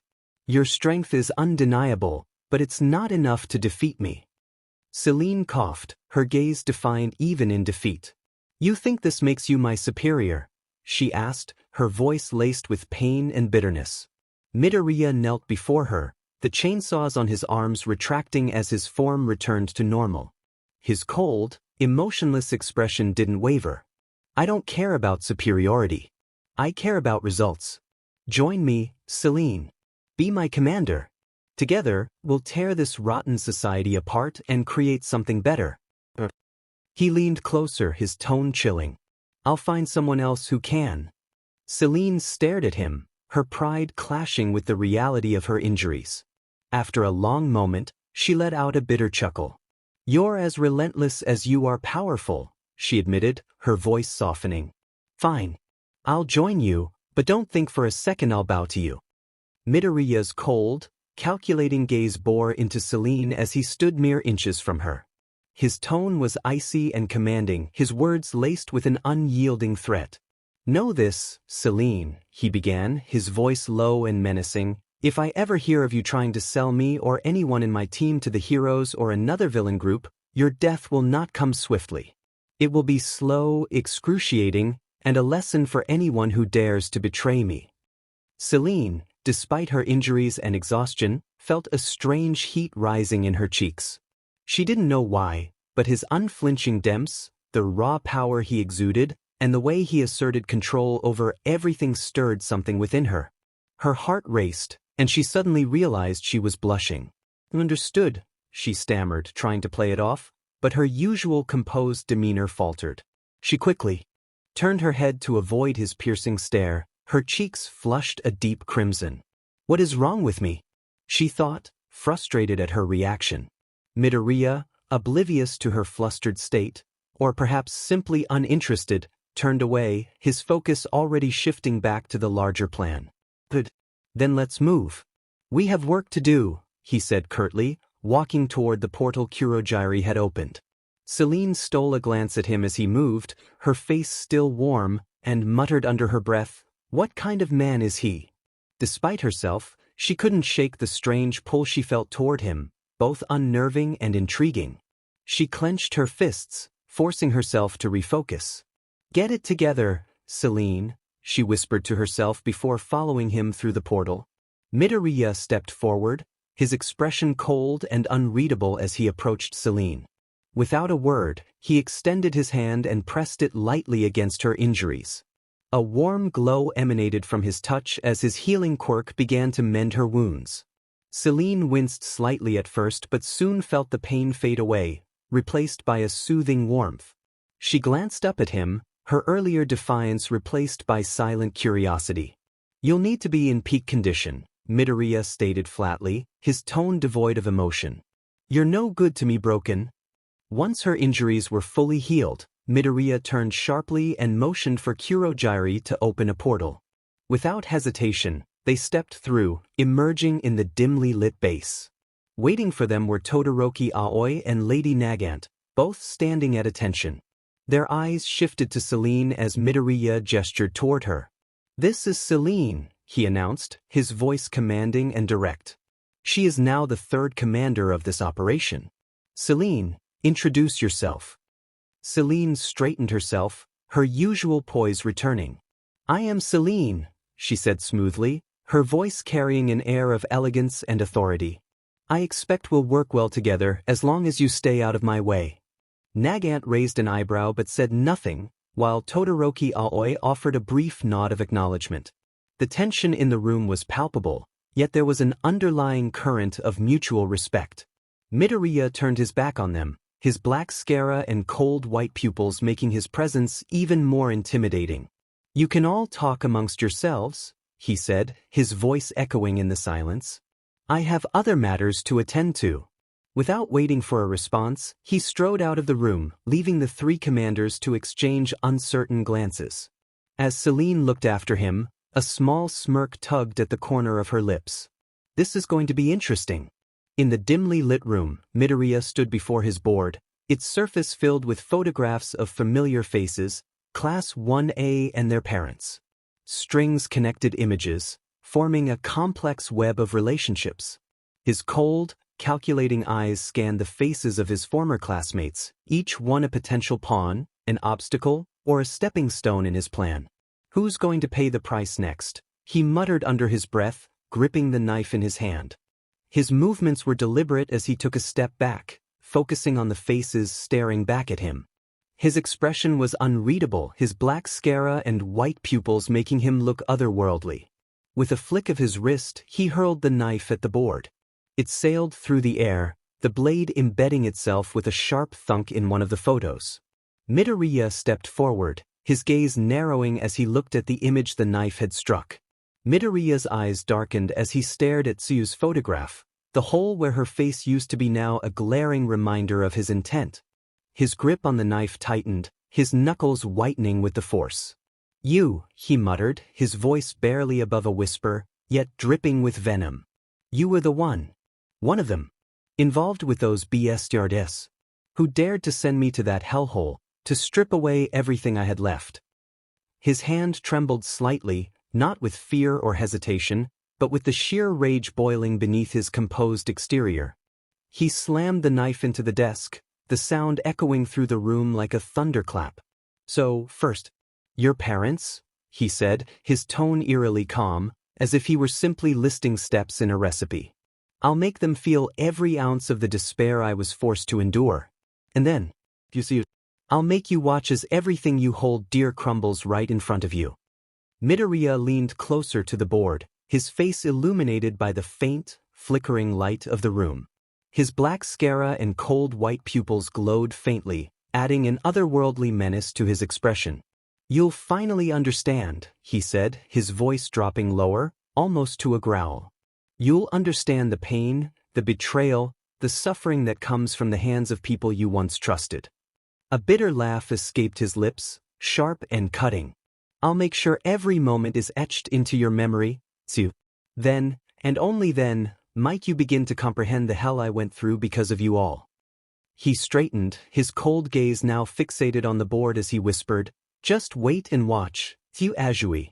Your time is coming, and when it does, you'll beg for the end just as I once did. The lively chatter of the Class 2A girls filled the air as they wandered through the crowded mall. Bags swung from their arms as they joked and laughed, the excitement of their shopping spree lighting up their faces. 𝗬𝗧𝗍𝗍, among them, had a small, relaxed smile as she examined a shop window. Suddenly, her phone buzzed in her pocket. She pulled it out and saw her mother's number on the screen. Pressing it to her ear, she answered in her usual calm tone, "Hello, Caro." On the other end, a familiar voice spoke urgently, "Tsuyu, I need you to come home for some work. It's important." Tsuyu frowned slightly but nodded. "All right, Mom. I'll head back soon, Caro. See you." She hung up and turned to the group. "I have to go. My mom needs help with something at home. I'll catch up with you all later, Caro." Her friends waved her off, oblivious to the sinister events unfolding behind the scenes. Elsewhere, Midoriya leaned back in his chair, his black 𝗧𝗪𝗓 and white pupils glowing faintly in the dim room. A voice modulator sat on the desk before him, still active. A cold smirk tugged at his lips as he rested his chin on his hand. "The pieces are moving," he muttered to himself. Time to see how loyal people really are when their lives are at stake. Behind him, 𝗂𝗵𝗲, 𝗳𝗏, and 𝗵𝗃 stood, waiting for his orders. Midoriya's gaze flicked toward them. 𝗳𝗏, he said sharply, you're handling 𝗬𝗏's father. Make sure it's clean and quiet. Use a disguise and blend in. Don't let him suspect a thing until it's too late. 𝗳𝗏 nodded firmly, adjusting his sleeves as he prepared to leave. 𝗵𝗃, Midoriya continued, his voice cold and commanding, you're responsible for her mother. The same rules apply. Disguise yourself, act normal, and ensure she's isolated before you make your move. 𝗵𝗃 smirked faintly, her sniper instinct already kicking in as she nodded. Finally, Midoriya turned to 𝗂𝗵𝗲, his gaze sharper than before. Her siblings are your targets. They're children, so I expect you to handle them efficiently. Blend in, use your charms, and don't arouse suspicion. 𝗂𝗵𝗲 gave him a sly smile. Consider it done, boss. They won't even see it coming. Midoriya leaned forward, his elbows resting on the desk, and clasped his hands. You all know what to do. Make it seamless. This is more than just sending a message, it's about control. Act like normal people until the moment comes. Go now. The three nodded in unison, each heading out to fulfill their missions. The first move 𝗳𝗏 adjusted his hat, ensuring it shadowed most of his face. His plain clothes and a slouched posture gave him the perfect guise of an ordinary man. Holding a crumpled map in his hand, he wandered aimlessly near 𝗬𝗧𝗏's family home. The air was quiet, save for the occasional chirping of birds. His sharp eyes scanned the area until they landed on 𝗬𝗏's father, who was tending to the garden outside the house. Drawing a deep breath, 𝗳𝗏 put on an embarrassed, friendly smile and approached. Excuse me, sir, he said in a soft, slightly nervous tone, holding up the map. I'm really sorry to bother you, but I seem to have gotten lost. Could you help me figure out where I am? 𝗬𝗏's father looked up, wiping his hands on his apron. He had a kind expression, the lines on his face softened by years of humility and hard work. Well, of course, let me take a look at that map. 𝗳𝗏 handed it over, watching closely as the man studied it. You're looking for this area. 𝗬𝗏's father pointed to a spot circled in red. Yes, 𝗳𝗏 nodded eagerly, scratching the back of his head. It's supposed to be near here, but I must have taken a wrong turn. 𝗬𝗏's father chuckled lightly. Well, you're not far off. I can show you the way if you'd like. It's not too far from here. 𝗳𝗏 widened his eyes, feigning relief. Really? That would be amazing. Thank you so much, sir. The two walked side by side, 𝗳𝗏 carefully guiding the conversation to appear as harmless as possible. So, 𝗳𝗏 began, glancing at the man, do you live around here? This neighborhood seems peaceful. 𝗬𝗏's father nodded. Yes, my family and I have been here for years. It's a good place for kids to grow up. 𝗳𝗏 smiled faintly, nodding as if taking mental notes. That's great. Family's important. Absolutely, 𝗬𝗏's father said proudly. My wife and I have worked hard to provide for our kids. They mean the world to us. 𝗳𝗏's grip on the map tightened slightly, but he kept his expression warm. That's admirable, sir. You must be very proud of them. I am, 𝗬𝗏's father replied with a chuckle. And what about you, young man? Do you have family nearby? 𝗳𝗏 hesitated for a fraction of a second, then sighed. Not really. I've been on my own for a while now. That's probably why I'm so bad with directions. 𝗬𝗏's father patted him on the shoulder. Well, don't worry. You'll find your way eventually. Just keep going forward. 𝗳𝗏 smirked inwardly at the irony of those words. As they approached an alley near the supposed destination, 𝗳𝗏 slowed his pace, pretending to check the map again. This is the place, right? He asked, tilting the map for 𝗬𝗏's father to see. The man leaned in, pointing to the spot on the map. Yes, you'll want to go straight down this alley then. 𝗳𝗏's movements were sudden and precise. He grabbed 𝗬𝗏's father by the arm, twisting it behind his back in one fluid motion. The older man cried out in pain, but 𝗳𝗏 quickly clamped a hand over his mouth. Shoo, 𝗳𝗏 whispered coldly, his earlier nervous demeanor vanishing. We wouldn't want to cause a scene, would we? 𝗬𝗏's father struggled, but 𝗳𝗏's strength was overwhelming. He dragged the man deeper into the alley, away from prying eyes. But why are you doing this? 𝗬𝗪's father gasped once 𝗳𝗬 removed his hand. 𝗳𝗬 leaned in close, his eyes sharp and unforgiving. Because someone very important has plans for you. Don't take it personally. The man's eyes widened in terror, but before he could scream, 𝗳𝗬 delivered a swift blow to the back of his head, rendering him unconscious. 𝗳𝗬 straightened his posture, pulling out a small communication device. "Target secured," he said into the device. Midoriya's voice came through, calm and cold. "But bring him to the rendezvous point. Make sure no one sees you." 𝗳𝗬 nodded to himself, hoisting the unconscious man over his shoulder. "Understood."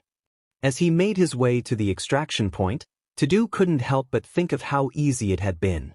The man had trusted him completely, and that trust had been his downfall. People like this, 𝗳𝗬 muttered under his breath, have no idea how fragile their lives really are. With that, he disappeared into the shadows, leaving no trace of his presence behind. The deceptive encounter, Lady Nagant adjusted her loose, floral maternity dress, her hand resting lightly on the fake baby bump that completed her disguise. Her face was adorned with a soft, kind smile, one that masked the cold precision of a trained assassin. She moved carefully through the bustling shopping district, her grocery bags strategically overfilled to draw attention to her supposed struggle. Spotting 𝗬𝗪's mother browsing a nearby stall, Nagant made her move. "Excuse me, ma'am," she said, her voice carrying a tone of desperation. "I'm so sorry to bother you, but I could really use some help. These bags are so heavy and it's my first time expecting, and everything's so overwhelming." 𝗬𝗪's mother turned to her, her warm, maternal instincts kicking in immediately. "Oh, of course. Let me help you with those." Nagant flashed a grateful smile, handing over a few bags. "Thank you so much. You're a lifesaver." As they walked through the busy streets, Nagant carefully steered the conversation. "So, do you have kids?" she asked, glancing at 𝗬𝗪's mom with feigned curiosity. 𝗬𝗪's mother smiled proudly. "Yes, I have 3. My eldest, 𝗬𝗬, is a hero in training. She's doing so well in school." Nagant raised her eyebrows, pretending to be impressed. "Wow, a hero in training. That must be so exciting and nerve-wracking." "It is," 𝗬𝗪's mom admitted. "But I'm so proud of her. She's always been so determined even as a child." Nagant nodded, as though genuinely interested. "That's wonderful. You must have done an amazing job raising her." 𝗬𝗪's mom laughed modestly. "Oh, I just did my best. Every parent wants to see their kids succeed."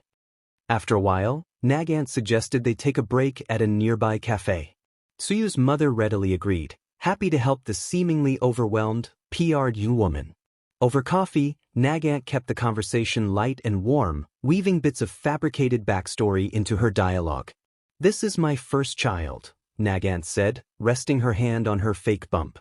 "I'm so nervous. I keep thinking, what if I'm not good enough?" 𝗬𝗪's mom reached across the table, patting Nagant's hand reassuringly. "Every new parent feels that way. But trust me, you'll figure it out as you go. And if you ever need advice, don't hesitate to ask." Nagant smiled softly, hiding the flicker of guilt that tried to creep into her mind. As they finished their coffee, Nagant stood, struggling to lift her overstuffed grocery bags. "Oh, these are heavier than I thought," she said, feigning exhaustion. "I don't suppose you could help me get them to my place. It's not far." "Of course," 𝗬𝗪's mother replied without hesitation. They walked in silence for a while, the lively noise of the shopping district fading as Nagant led her to a quieter, more secluded area. 𝗬𝗪's mother began to look around, her brows furrowing in confusion. "This area is awfully quiet," she remarked, stopping in her tracks. "Are you sure?" Before she could finish, Nagant struck. With one swift motion, she brought the butt of a concealed weapon down on 𝗬𝗪's head, knocking her unconscious. Nagant muttered, dropping her disguise as she adjusted her gloves. "These undercover gigs are a pain. But at least this part's over." She activated her communicator, her voice calm and professional. "Target secured. Heading to the rendezvous point." As she lifted 𝗬𝗪's mother onto her shoulder, Nagant spared a glance at the woman's peaceful, unconscious face. "Sorry, lady," she murmured, her tone devoid of malice. "But this is just business." With that, she disappeared into the shadows, her mission flawlessly executed. 𝗬𝗓 adjusted her appearance meticulously, ensuring she looked like an ordinary young woman. Her disguise was flawless: simple clothes, a casual hairstyle, and a warm, approachable demeanor. As she walked toward the rendezvous point where Tsuyu's siblings were waiting, she carried herself with practiced ease. Spotting the two younger siblings sitting on a bench in the park, 𝗬𝗓 put on a friendly smile and waved enthusiastically. "Hey, you two," she called out, her tone light and cheerful. "Your parents asked me to pick you up. They're waiting for us at the cafe down the street." The siblings, though initially cautious, recognized 𝗬𝗓's fabricated friend persona from a prior introduction at one of Tsuyu's family events. Tsuyu's younger brother tilted his head. "Oh really? Tsuyune didn't say anything about you coming today," he said suspiciously. 𝗬𝗓 chuckled nervously, expertly weaving a believable excuse. "I know, right? It was last minute. Your mom asked me to help because she got held up shopping with Tsuyu's dad." The younger sister seemed convinced and tugged at her brother's sleeve. "Come on, Aniki, let's go. She's Tsuyune's friend, right?" 𝗬𝗓 nodded reassuringly. "Of course. Your parents will be relieved to see you." As they walked, 𝗬𝗓 subtly steered the siblings away from the crowded park and toward a quieter street. The siblings chatted among themselves, occasionally glancing at 𝗬𝗓, who played her part perfectly. "So," 𝗬𝗓 began, feigning curiosity, "are you too excited about Tsuyu's hero training? I hear she's doing great things." "Yeah," the younger sister replied eagerly. "Tsuyune is amazing. She always works so hard." The brother, however, remained guarded. "Why didn't Tsuyu come with you? She usually lets us know if someone else is picking us up." 𝗬𝗓's smile didn't falter. "She wanted to come, but she's helping your mom carry groceries. You know how she likes to take care of everything herself." Her casual tone seemed to ease the boy's suspicions, though he still kept a watchful eye on her. As they approached a desolate alley, the younger brother stopped in his tracks. "Wait a minute," he said, his eyes narrowing. "This doesn't look like the way to the cafe." 𝗬𝗓 sighed, dropping the pretense. "You're a sharp one, aren't you?" Before the siblings could react, 𝗬𝗓 moved with inhuman speed. She knocked the boy unconscious with a precise strike to the back of his neck and caught the younger sister before she could scream. "Shoo," 𝗬𝗓 whispered coldly, her voice losing its friendly edge. "It's nothing personal, kids. Just business." She activated her communicator, speaking with the calm efficiency of someone who had done this many times before. "Target secured. Moving to extraction point." As she hoisted the unconscious siblings over her shoulders, 𝗬𝗓 couldn't help but smirk. "Tsuyu, you're going to learn what it feels like to lose everything. Just like he did." With her mission complete, 𝗬𝗓 disappeared into the shadows, leaving no trace of the encounter behind. Afterwards, Tsuyu groaned softly as she regained consciousness, her vision blurry and her head throbbing. As her eyes adjusted to the dim light, she realized she was in a cold, damp warehouse. Her hands and legs were tightly bound to a chair. Panic surged through her as she tugged at the restraints to no avail.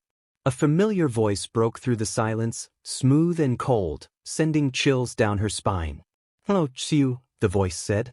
Her head snapped toward the source, and she saw a figure emerge from the shadows. He had a sinister presence, his dark sclera and white pupils glowing faintly. "Oh, who are you?" Tsuyu asked, her voice trembling. The figure chuckled, stepping closer. "Of course. You wouldn't recognize me like this. It's been a while, hasn't it? Allow me to jog your memory." He leaned forward, his cold, emotionless eyes locking onto hers. "The one who stood beside you at the USJ. The one who saved you from Shigaraki's decay. Does that ring a bell?" Tsuyu's eyes widened as the realization hit her like a tidal wave. "No, it can't be. Midoriya." A slow, mocking clap echoed in the room. "Bravo, Tsuyu. You figured it out. First try, too," he said, his voice dripping with sarcasm. Her heart pounded as fear began to creep in. "What are you doing? Why am I here?" Midoriya's lips curled into a menacing smirk. Patience, 𝗬𝗲. I'll explain everything soon enough. But first, there's someone I'd like you to meet. He snapped his fingers, and suddenly, bright lights illuminated the room. 𝗬𝗲 gasped in horror as she saw her parents hanging from the ceiling, their hands bound by heavy chains. They were unconscious, their heads slumped forward. 𝗬𝗲 screamed, struggling against her restraints. Midoriya tilted his head, his expression devoid of empathy. Appealing reunion, isn't it? 𝗬𝗲's voice cracked as she looked at him, tears streaming down her face. Why are you doing this? What do you want? Midoriya crouched down in front of her, his cold gaze piercing her soul. Oh, 𝗬𝗲, you and your friends, your precious class 1, sent me to hell. You handed me over to the very people who destroyed my life. You turned your back on me just like everyone else. She shook her head desperately. I didn't. Enough. Midoriya's voice thundered, cutting her off. You and your family will pay for the suffering you've caused me. First, your parents. You'll finally understand what it feels like to lose everything. 𝗬𝗲 sobbed, pleading with him. Please, Midoriya. Don't hurt them. I'll do anything. Just let them go. Midoriya straightened, his smirk returning. 𝗬𝗲, it's too late for bargains. But don't worry. I'll make sure you're around to witness every single moment of their pain. 𝗬𝗲's heart froze as Midoriya snapped his fingers again. Another set of lights flickered on, illuminating a separate part of the warehouse. Her breath caught in her throat as she saw her younger siblings, 𝗬𝗵𝗲 and 𝗧𝗏𝗪, tied to chairs, their faces pale and frightened. No. 𝗬𝗵𝗲. 𝗧𝗏𝗪. She screamed, her voice filled with desperation. The two children looked at her, tears streaming down their cheeks. 𝗵𝗃, help us. 𝗬𝗵𝗲 cried out, his voice shaky. 𝗬𝗲's body trembled as she whipped her head toward Midoriya, her fear now mixed with fury. Midoriya. Let them go. They're just kids. They haven't done anything to you. Midoriya turned his cold gaze to the children, then back to 𝗬𝗲. Ah, family. Such an appealing bond, isn't it? It's almost poetic how fragile it is. He stepped closer to 𝗬𝗲, his voice dropping to a chilling whisper. But you see, 𝗬𝗲, I don't care about innocence. Your entire family is part of the equation now. Every single one of you will bear the weight of my suffering. 𝗬𝗲's voice cracked as she pleaded, her eyes filled with tears. Midoriya, please. I'm begging you. Don't do this. Let them go. Take me instead. Just don't hurt them. Midoriya smirked, his expression as cold and unrelenting as ever. How noble of you, 𝗬𝗲, offering yourself up as a sacrifice. But it doesn't work that way. This isn't about fairness or mercy. This is about retribution. Every one of them will pay just like you. 𝗧𝗏𝗪 sobbed softly, her tiny voice breaking the heavy silence. I'm scared. Midoriya's gaze flicked toward the girl, his tone mockingly soft. Oh, don't worry, little one. This is just the beginning. 𝗬𝗪's body shook with helpless rage. You're a monster, Midoriya. How could you do this? Midoriya's smirk widened, his voice chillingly calm. A monster? Maybe. But I'm a monster you all created. And now you'll live with the consequences. He stepped back, his voice carrying across the room. Enjoy this moment, 𝗬𝗲. It's the last time you'll see your family whole. 𝗬𝗲 screamed, struggling against her bindings, her heart breaking as she watched her siblings sob and her parents remain motionless in their chains. In the face of Midoriya's cold, unyielding demeanor, all she could do was beg and cry, her mind racing for a way to save her family. Midoriya's voice echoed through the warehouse, a deep, venomous edge lacing every word. He stepped closer to 𝗬𝗲, his cold eyes boring into hers as he continued. Do you know what it feels like to watch the person you love most suffer because of something you didn't even do, 𝗬𝗲? My mom. My kind, sweet mom. She was tortured, humiliated, broken. All because you and your so-called heroes pushed me into a corner. And where were you all? Living your lives as if nothing happened, as if I didn't exist. Well, I exist now. 𝗬𝗲's tears streamed down her face as she looked at him, her voice trembling. Midoriya. I didn't know. I'm sorry for what happened to your mom, but... Midoriya roared, cutting her off. His voice shook with fury as he slammed his fist into a nearby wall, the force leaving a deep dent. Don't you dare try to justify it, 𝗬𝗍𝗍. You and your friends let it happen. You turned a blind eye. And now you'll all feel what it's like to lose everything, just like I did. He gestured toward her bound parents and siblings, their fear-stricken faces illuminated by the cold, sterile light. Look at them, 𝗬𝗍𝗍. Do they look strong to you? Do they look like heroes? They're weak. Just like you. And because of that weakness, they'll suffer just like my mom did. 𝗬𝗍𝗍's voice broke as she cried, her heart shattering with every word. Midoriya, please.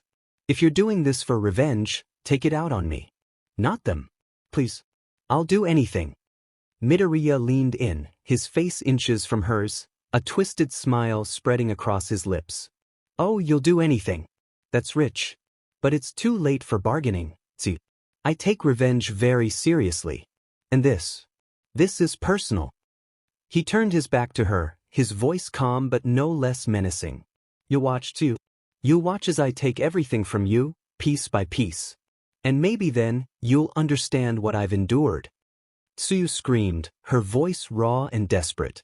Midoriya. Stop this. Don't do this. You're not this person. But Midoriya didn't look back. His steps echoed in the warehouse as he walked away, leaving her tied to the chair, surrounded by the fear and suffering of her family. His last words lingered in the air like a death sentence. You and others made me this person, 𝗬𝗍𝗍. And now you all will pay the price.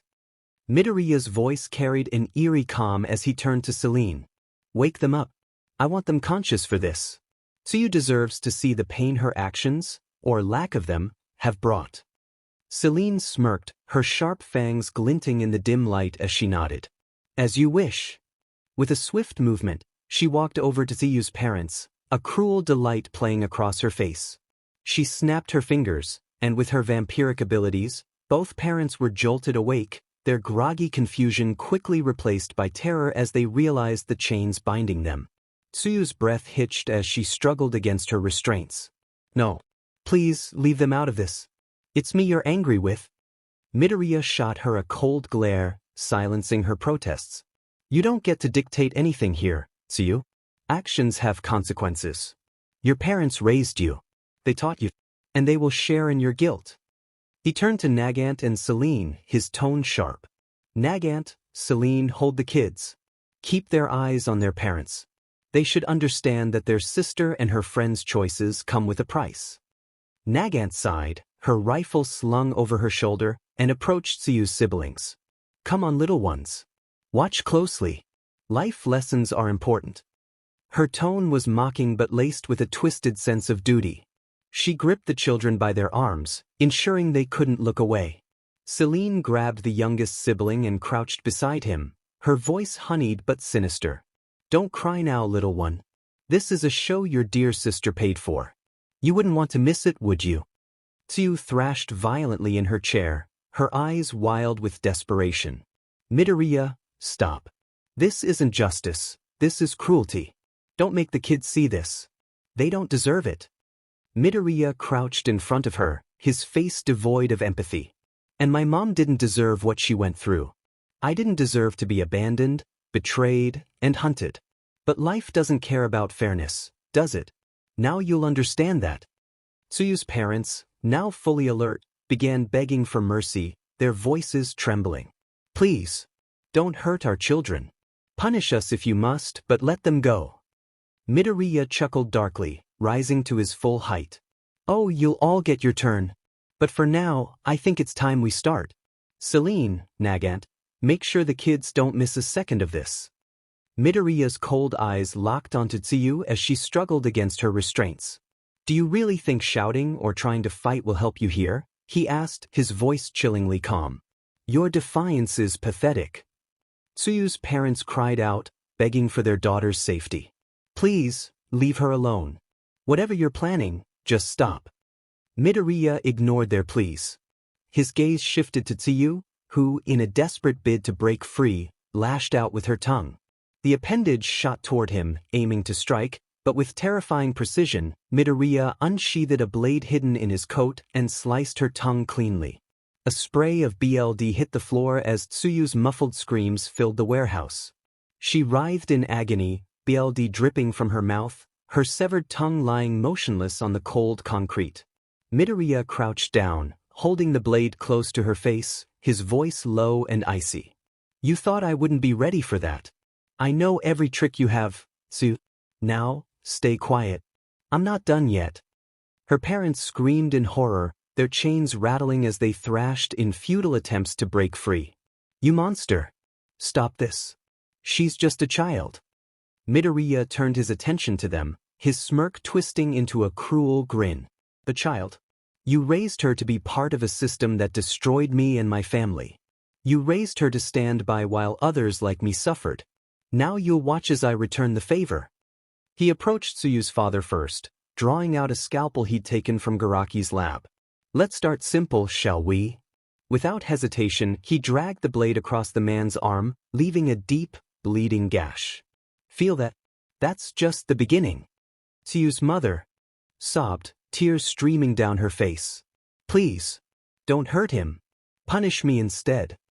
Midoriya turned to her with a mocking laugh. "Don't worry. Your turn is coming. I want you both to feel every ounce of the pain I've endured. You'll beg for mercy just as my mother did." As Tsuyu groaned weakly, still bleeding from her mouth, Midoriya glanced back at her. "Don't worry, I'm making sure you get a front row seat to all of this. You'll understand what happens when you cross me." He raised his voice to address Nagant and 𝗂𝗍. "Keep the siblings in line. They need to see this too. After all, it's a family affair." 𝗂𝗍 held the youngest sibling tightly, her lips curling into a dark smile. "Oh, they're watching. Aren't you, little ones?" Nagant, standing firm with her rifle at her side, added coldly, "You'll grow up knowing exactly what kind of person your sister really is." The screams and sobs echoed through the warehouse as Midoriya continued his methodical torture, every move calculated to break not just their bodies but their spirits. For Tsuyu, the horror was unbearable, as every second burned the reality of her family's suffering into her soul. Midoriya stepped back for a moment, admiring his handiwork with a detached, almost clinical expression. Tsuyu's father was bleeding heavily from several gashes on his arms and chest, while her mother trembled violently, tears streaming down her face as she tried to console her children from afar. The siblings sobbed, their cries muffled by 𝗂𝗍 and Nagant's unrelenting grip. Midoriya turned his cold gaze back to Tsuyu, who was barely conscious. BLD dripped steadily from her mouth, her severed tongue a cruel reminder of her helplessness. "Do you feel it now, Tsuyu?" he said, his voice low but carrying an edge of venom. "The despair, the helplessness.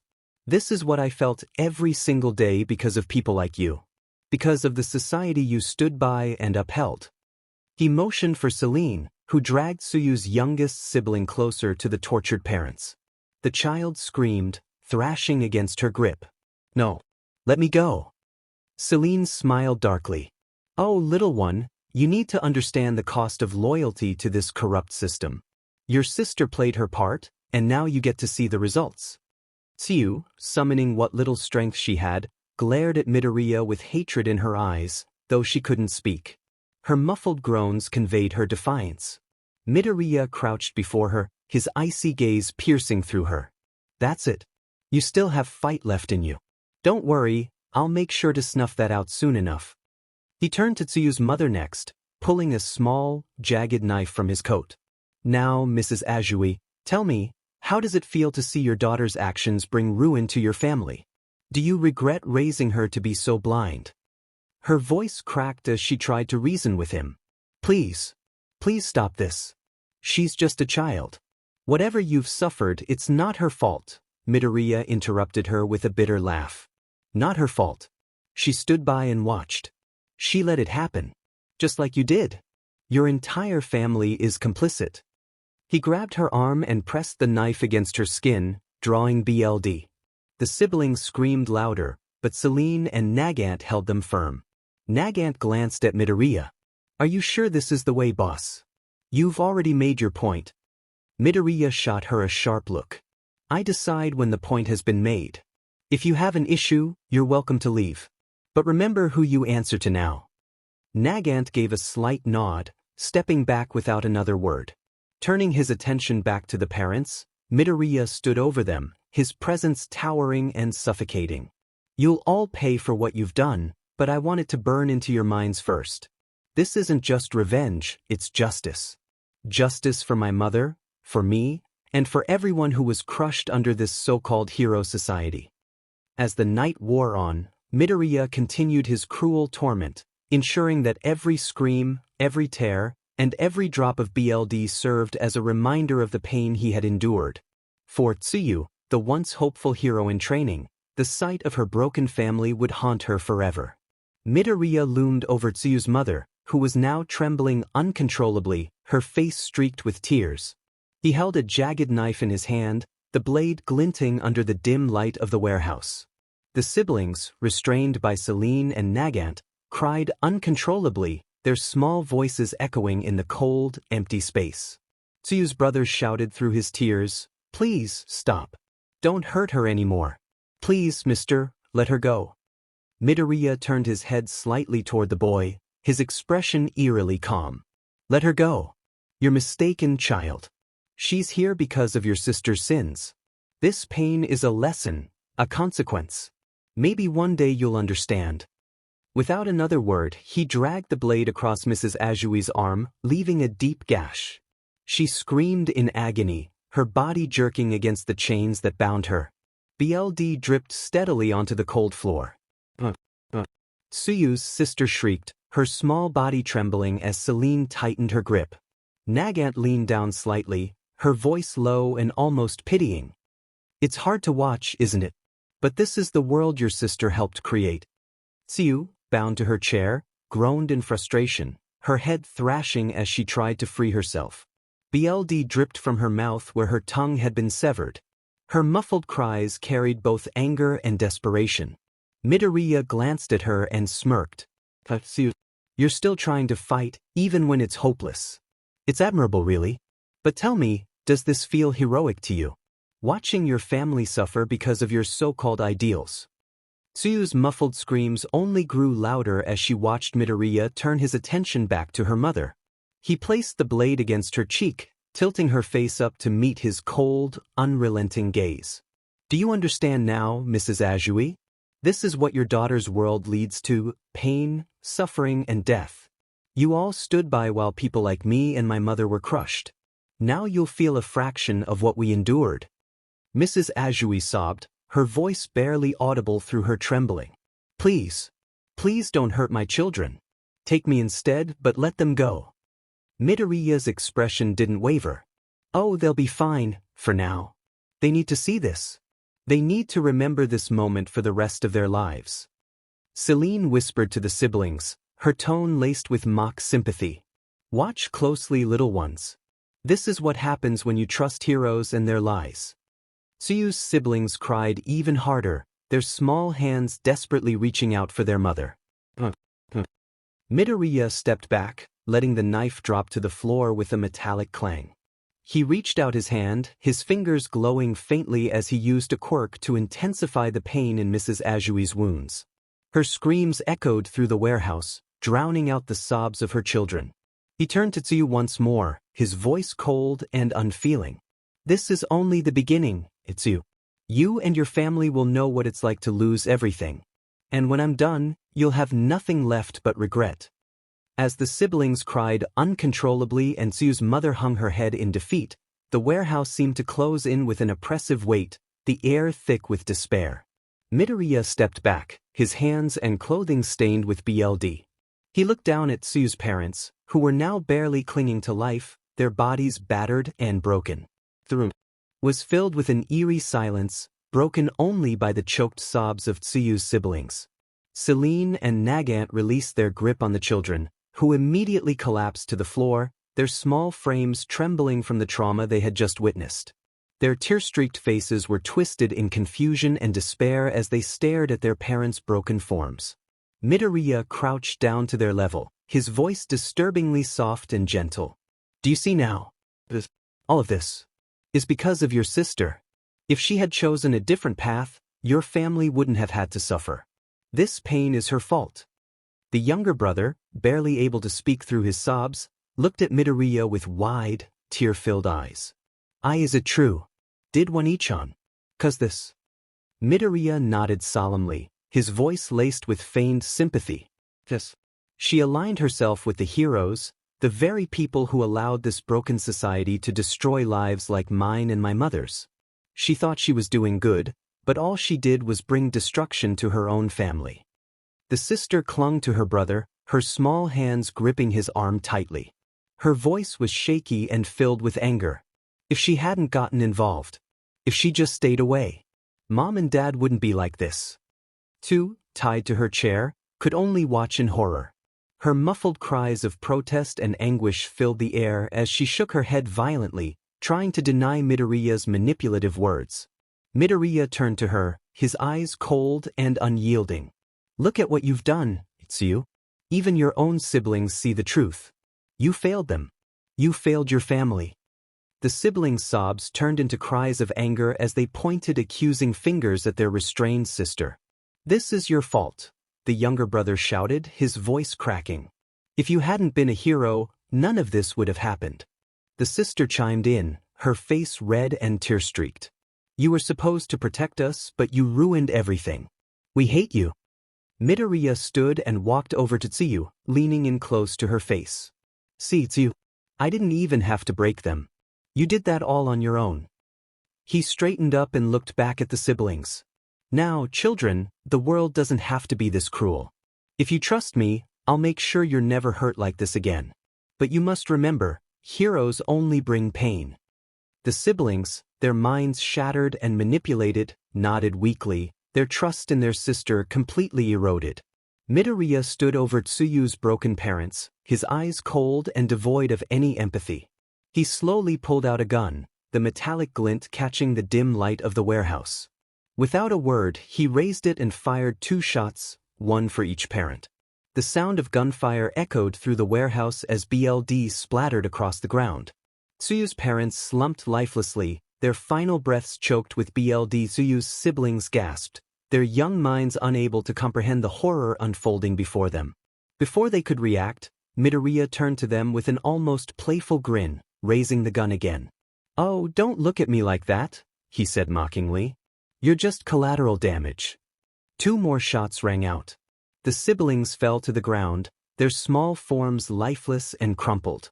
Midoriya exhaled, his twisted smile growing wider. Fear. I can smell it. It's intoxicating. He took a deep breath, closing his eyes as if savoring the moment.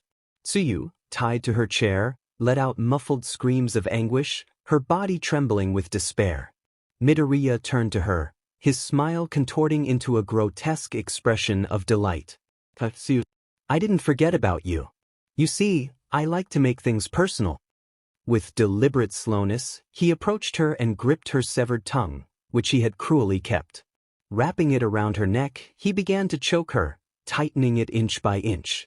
𝗧𝗪𝗪's struggles became frantic, her eyes filled with fear and regret as she gasped for air. Do you feel it, 𝗧𝗪𝗪? Midoriya whispered in a low, chilling tone. This is what regret feels like. This is the price you pay for standing against me. Your death will be slow, painful, and unforgettable. 𝗧𝗪𝗪's eyes widened in terror as she struggled helplessly, her breath fading with every passing second. Her struggles grew weaker until her body finally went limp, lifeless in the chair. Midoriya chuckled darkly, his voice echoing through the silent warehouse. Well, that was satisfying, he said, pulling out a sharp blade. With a single, swift motion, he severed 𝗧𝗪𝗪's head, blood pouring onto the ground. He tied her tongue around her severed head, creating a grotesque display of his cruelty. Midoriya picked up the head and placed it carefully in a parcel, sealing it with precision. He attached a note, written in a chillingly calm handwriting. To you, hi, this is a reminder of what happens when you stand against me. Her body lies with her family. Let this serve as a warning to all heroes. Midoriya, he handed the parcel to Kurojiru. Deliver this to you. Make sure it reaches the faculty directly. Kurojiru nodded and teleported away, leaving Midoriya standing amidst the carnage. He glanced around the room, his eyes cold and calculating. Another loose and tied up. Time to move on to the next phase. With that, he walked out of the warehouse, leaving behind a scene of unspeakable horror and destruction. The television flickered with a grim report, the anchor's voice heavy with the weight of the news. A body has been discovered hanging in a fish storage facility near the port. The victim's head is missing, and signs of brutal torture are evident. Authorities are investigating the scene.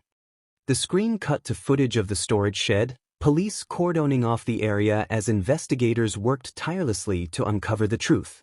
Class 2A sat in the common room, their faces pale as they watched the broadcast. 𝗬𝗏𝗧𝗏 gasped, her hands flying to her mouth. "Those are 𝗧𝗏𝗧𝗟𝗘's clothes," she whispered, her voice trembling. Kirishima clenched his fists, his knuckles white. This can't be happening. This is 𝗬𝗏, isn't it?" Aizawa entered the room, his expression grim but composed. He had already connected the dots. "I'm trying to reach 𝗬𝗏's parents," he said, pulling out his phone. He dialed the number again, only to be met with silence. No one was picking up. "We need answers," Aizawa said firmly. "I'll accompany the police to her house. Stay here and stay alert. Don't go anywhere alone."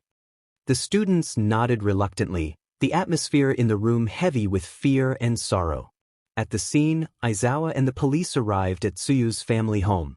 The house was eerily quiet, the air thick with an unsettling stillness. After knocking several times with no response, the officers entered cautiously. The house was empty. There were no signs of struggle, but the absence of the family was glaring. Aizawa's stomach churned.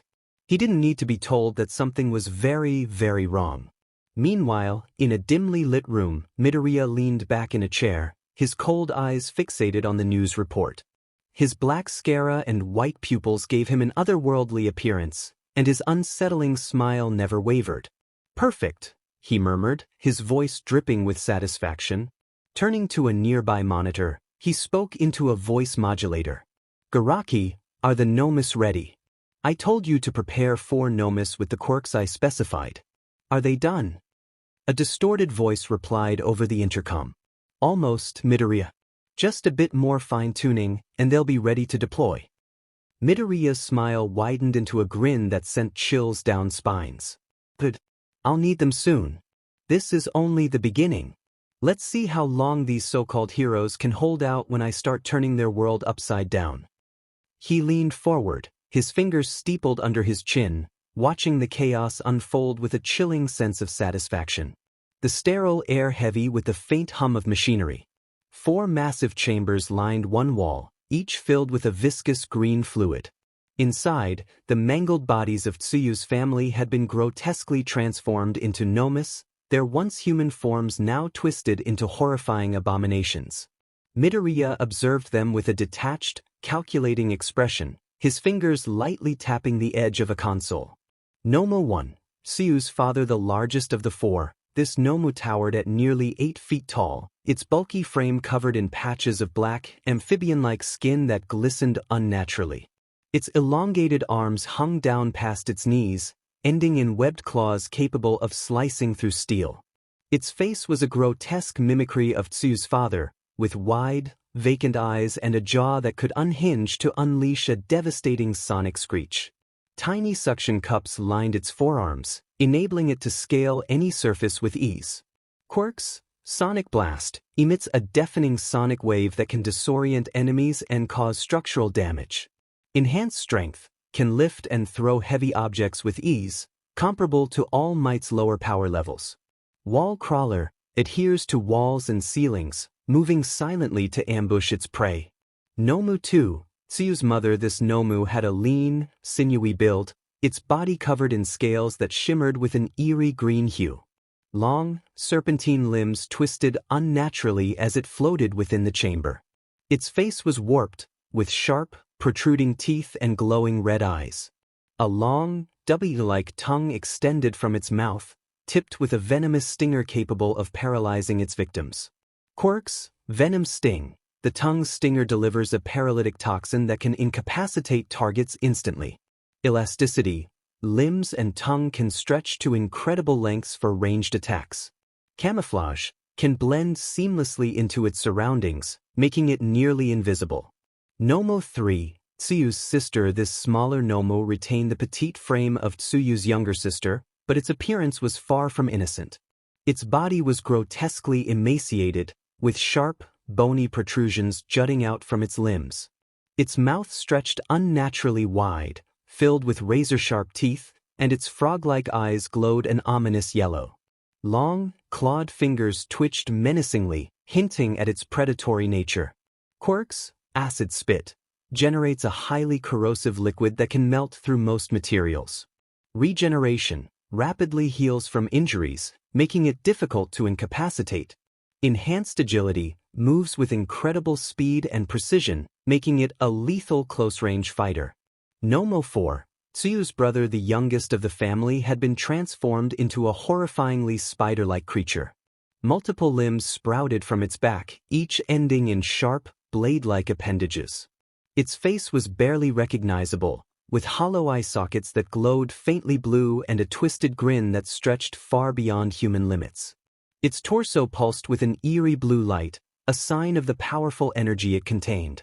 𝗃𝗧𝗏, Energy Blast, fires concentrated energy beams from its chest, capable of piercing through reinforced steel. Web Creation produces incredibly strong and sticky webs to trap opponents. Bladed limbs, extra appendages are razor-sharp and capable of slicing through most defenses. Midoriya studied the 𝗵𝗃 with a cold smirk, his eyes flickering between each chamber. "Perfect," he muttered. "Each one of you will be a weapon to destroy this society. Heroes won't stand a chance when they see what they're up against. And as for Tsuyu," he turned, his voice dripping with malice, "consider this the ultimate punishment. Your family won't even rest in peace, they'll be the tools of their destruction." Midoriya turned away from the chambers, his piercing gaze settling on 𝗧𝗏𝗏, who stood hunched over a console, making final adjustments to the machinery. The dim light of the laboratory cast eerie shadows over 𝗧𝗏𝗏's face, highlighting his unnerving grin as he worked. Midoriya's voice cut through the room, sharp and commanding. "𝗧𝗏𝗏," he said, his tone devoid of emotion, "are they ready? I don't want any delays." 𝗧𝗏𝗏 turned slowly, his expression a mixture of pride and madness. "Ah, young Midoriya, you'll be pleased to know that they are more than ready. Each one has been fine-tuned to perfection.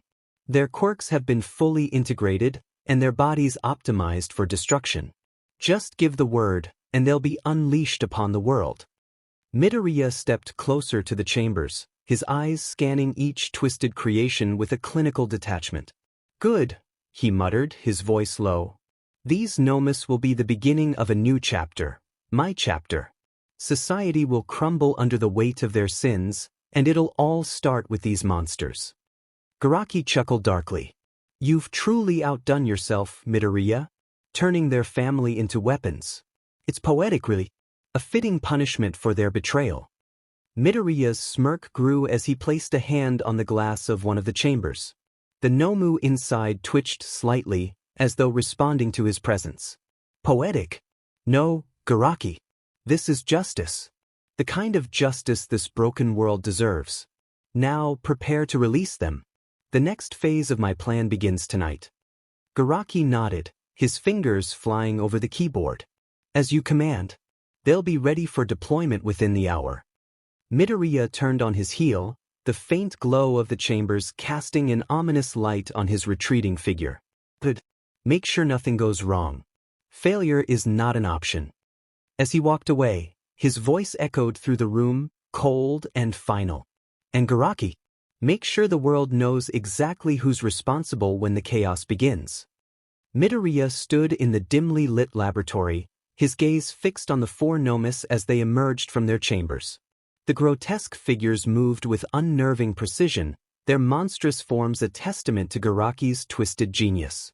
Each of them loomed in the shadows, awaiting commands like predators ready to strike. 𝗧𝗏𝗏, Midoriya ordered, his voice cold and sharp, "teleport them to the locations I specified.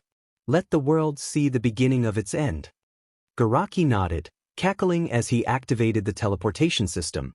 It's time, Midoriya. They will be the heralds of your new order. Society won't know what hit them.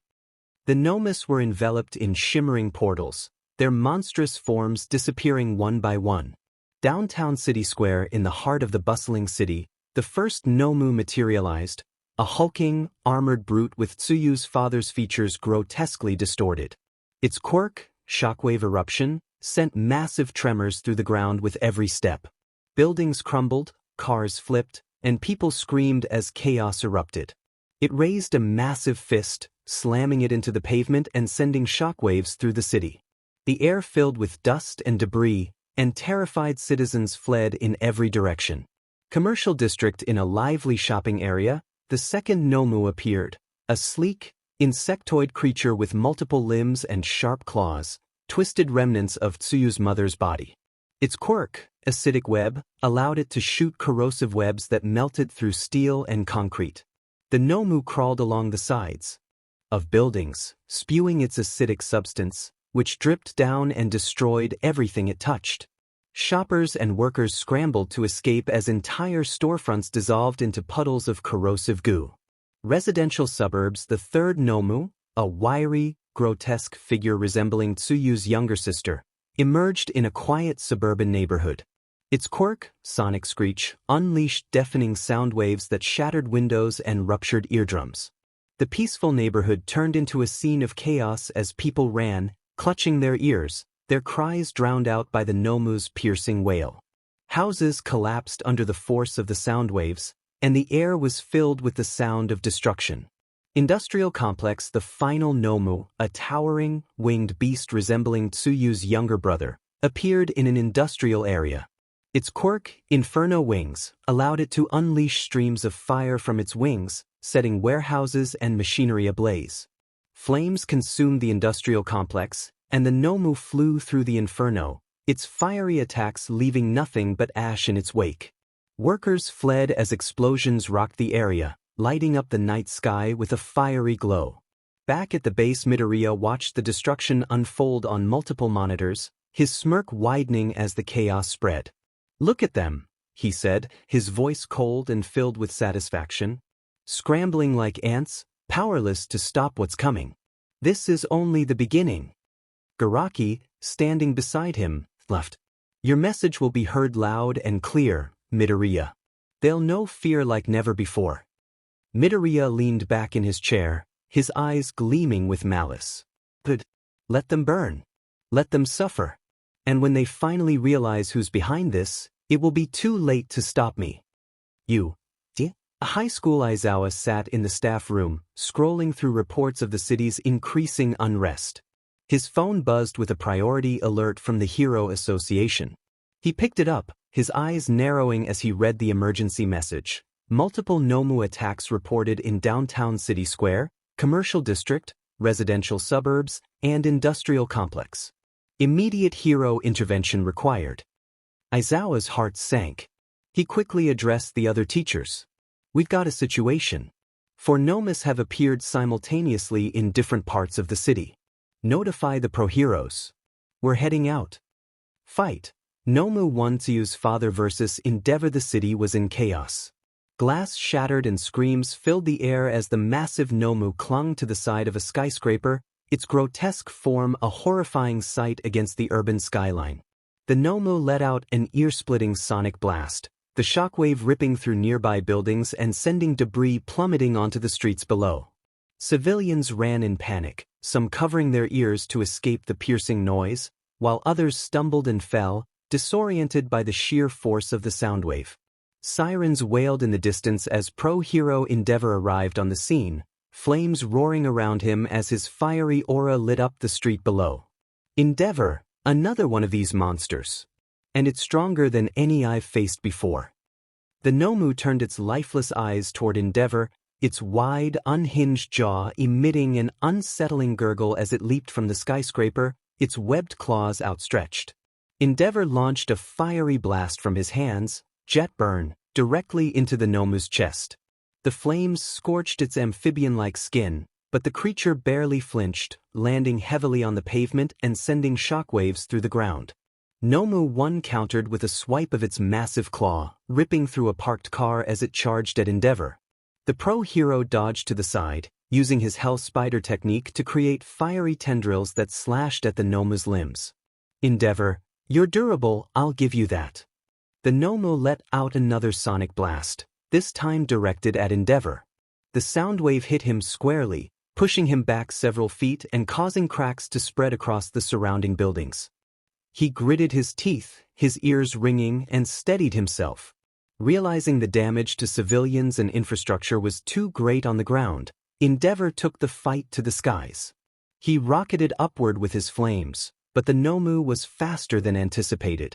Using its wall crawler quirk, it scaled the skyscraper with ease, leaping from one surface to another as if mocking 𝗵𝗃𝗏's attempts to gain the upper hand. 𝗵𝗃𝗏 fired another series of fiery blasts, but the 𝗵𝗃 dodged with unnerving agility. It reached the top of a nearby building and launched itself toward him, claws extended.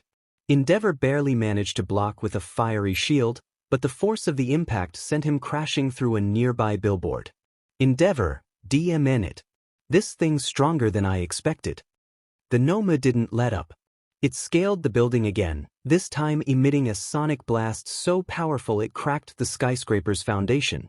The building began to tilt, sending more debris crashing down onto the streets below. 𝗵𝗃𝗏 knew he had to finish the fight quickly before the entire building collapsed. Summoning his flames, he created a massive inferno around himself, using the intense heat to keep the 𝗵𝗃 at bay. 𝗵𝗃𝗏, if I can't outlast you, I'll burn you to ashes. The 𝗵𝗃 lunged again, but 𝗵𝗃𝗏 used his flash fire fist technique to land a direct hit on its chest, the flames engulfing the creature in a searing blaze. The 𝗵𝗃 roared in pain, its amphibian skin blistering and peeling, but its regeneration quirk kicked in almost immediately, healing the damage. 𝗵𝗃𝗏 gritted his teeth. Regeneration? Just like the others. But I won't let you win. The 𝗵𝗃 retaliated with another sonic blast, disorienting 𝗵𝗃𝗏 long enough to close the distance. Its webbed claws slashed at his side, drawing BLD. 𝗵𝗃𝗏 staggered but managed to grab the 𝗵𝗃's arm, using his flames to incinerate it. With the skyscraper moments away from total collapse, 𝗵𝗃𝗏 decided to end the fight in one decisive move. He launched himself upward, dragging the 𝗵𝗃 with him into the sky. Flames erupted around him as he prepared his ultimate attack, Prominence Burn. 𝗵𝗃𝗏, you're not walking away from this. As the 𝗵𝗃 struggled, its limbs flailing, 𝗵𝗃𝗏 unleashed a concentrated blast of flames hotter than anything he had used before. The intense heat incinerated the 𝗵𝗃 completely, leaving behind only ash that scattered in the wind. 𝗵𝗃 vs Ryukyu. The industrial zone was eerily quiet, the occasional creak of rusted metal and the distant hum of machinery breaking the silence. The quiet was shattered by a deafening crash as a giant green 𝗵𝗃 burst through a warehouse wall, its serpentine body twisting unnaturally as it slithered toward a group of terrified workers. Its long, 𝗬𝗏𝗍-like tongue lashed out, piercing a metal beam and pulling it down with a loud clang. The workers scrambled to escape, but the 𝗵𝗃's venom's sting struck one, paralyzing him instantly. Before it could attack again, a massive shadow loomed over it. Ryukyu, in her dragon form, landed with a thunderous impact, her golden scales gleaming in the dim light. Ryukyu, no more innocent lives. You're facing me now. The 𝗵𝗃 let out a guttural hiss, its glowing red eyes narrowing as it charged. Its long limbs stretched unnaturally, claws aimed directly at Ryukyu. She countered with a powerful swipe of her tail, sending the 𝗵𝗃 crashing into a stack of shipping containers. Ryukyu didn't relent. She charged forward, her claws slashing at the 𝗵𝗃's scaled torso, but it twisted out of her reach with its elasticity quirk, wrapping its elongated limbs around her neck in an attempt to choke her. Ryukyu, not so fast. She reared back, using her incredible strength to slam the 𝗵𝗃 into the ground. The impact created a crater, but the 𝗵𝗃 quickly recovered, using its camouflage quirk to vanish from sight. Ryukyu growled, scanning the area. The 𝗵𝗃's ability to blend into its surroundings made it nearly impossible to track. Suddenly, she felt a sharp pain in her side as the 𝗵𝗃's tongue lashed out from the shadows, delivering a small dose of its venom. 𝗬𝗂𝗃 staggered briefly, her movements slowing as the venom took effect. The 𝗵𝗃 capitalized on her weakness, leaping from the darkness to attack. Its claws raked across her scales, leaving deep gashes. 𝗬𝗂𝗃, think 𝗬𝗂𝗃. It's using hit-and-run tactics. I need to turn this into a direct fight. Summoning her strength, she let out a powerful roar, unleashing a shockwave that blew away nearby debris and disrupted the 𝗵𝗃's camouflage.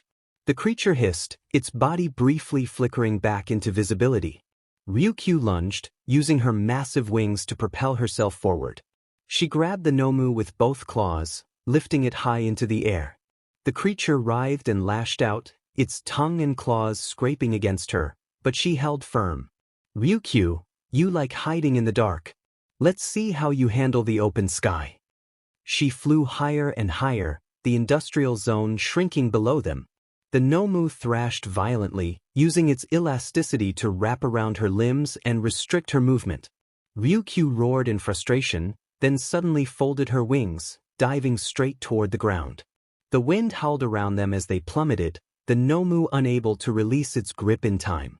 At the last moment, 𝗬𝗂𝗃 spread her wings, using her momentum to hurl the 𝗵𝗃 into the ground with devastating force. The impact shook the entire area, sending a shockwave that flattened nearby structures. The 𝗵𝗃 lay motionless for a moment, its body twitching as it tried to regenerate. 𝗬𝗂𝗃 didn't wait for it to recover. She shifted back to her human form, focusing her energy into a powerful strike. 𝗬𝗂𝗃, this ends now. She delivered a concentrated blast of energy directly to the 𝗵𝗃's head, incinerating it completely. The creature's body convulsed before going still, its twisted form dissolving into ash. Fight. 𝗵𝗃3's sister versus 𝗵𝗃. The peaceful suburban neighborhood was abruptly shattered by screams and chaos. The third 𝗵𝗃, a grotesque, emaciated figure with bony protrusions and razor-sharp claws, darted through the streets. Its glowing yellow frog-like eyes scanned for its next victim. Acid dripped from its gaping maw, sizzling as it hit the pavement. 𝗵𝗃, the rabbit hero, landed with a resounding thud, her powerful legs cracking the asphalt beneath her.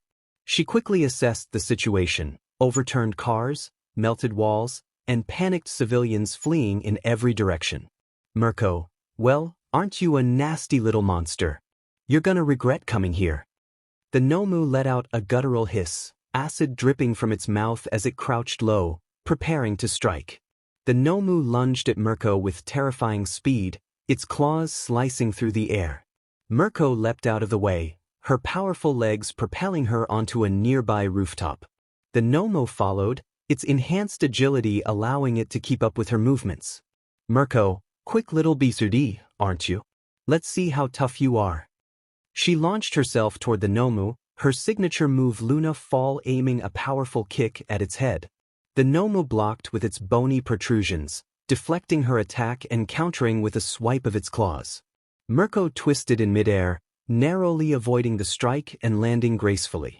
The 𝗵𝗃 spat a glob of acid at her, forcing 𝗵𝗃 to roll to the side as the corrosive liquid melted the ground where she had stood. The fight turned into a deadly game of cat and mouse, with the 𝗵𝗃 using its acid spit and incredible speed to keep 𝗵𝗃 on the defensive.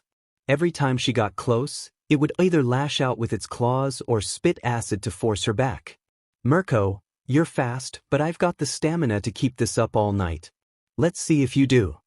She used her superior reflexes to bait the 𝗵𝗃 into attacking, then countered with powerful kicks aimed at its joints.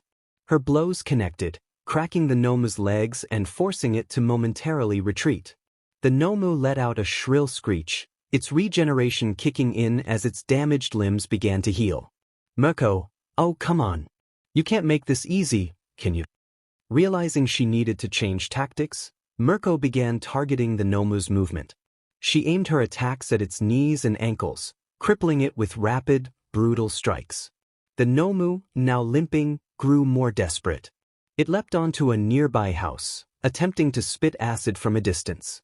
𝗵𝗃 dodged and closed the gap in a single bound, delivering a devastating Luna Ring spin kick that sent the 𝗵𝗃 crashing through the house.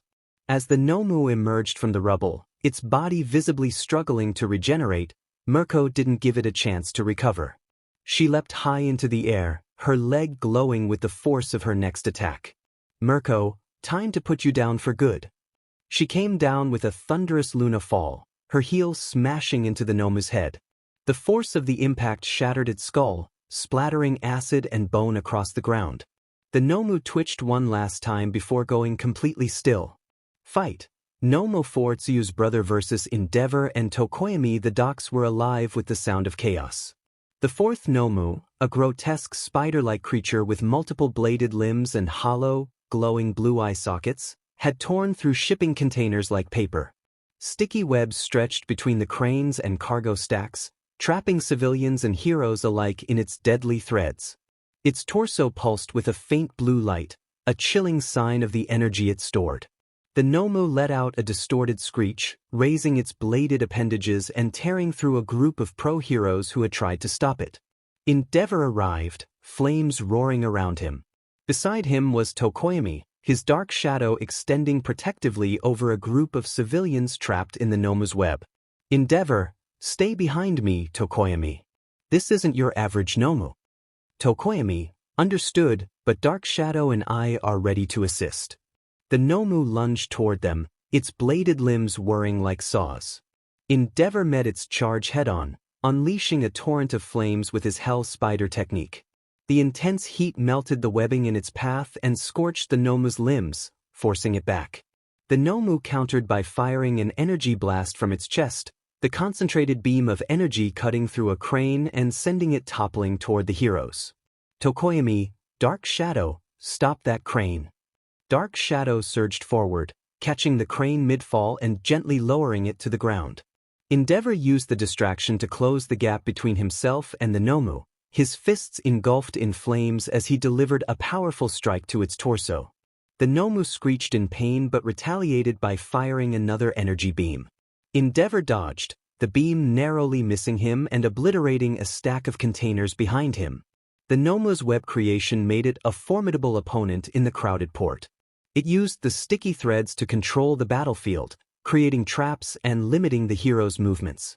𝗃𝗁𝗵𝗃 found himself ensnared in the web, Dark Shadow struggling to free him without getting caught. 𝗃𝗁𝗵𝗃, Dark Shadow, retreat for now. I'll find another way. The 𝗵𝗃 turned its attention to 𝗵𝗃𝗏, unleashing a flurry of slashes with its bladed limbs. 𝗵𝗃𝗏 blocked with a wall of fire, but the 𝗵𝗃's speed and agility allowed it to avoid taking significant damage. 𝗵𝗃𝗏, you're fast, but I've dealt with worse.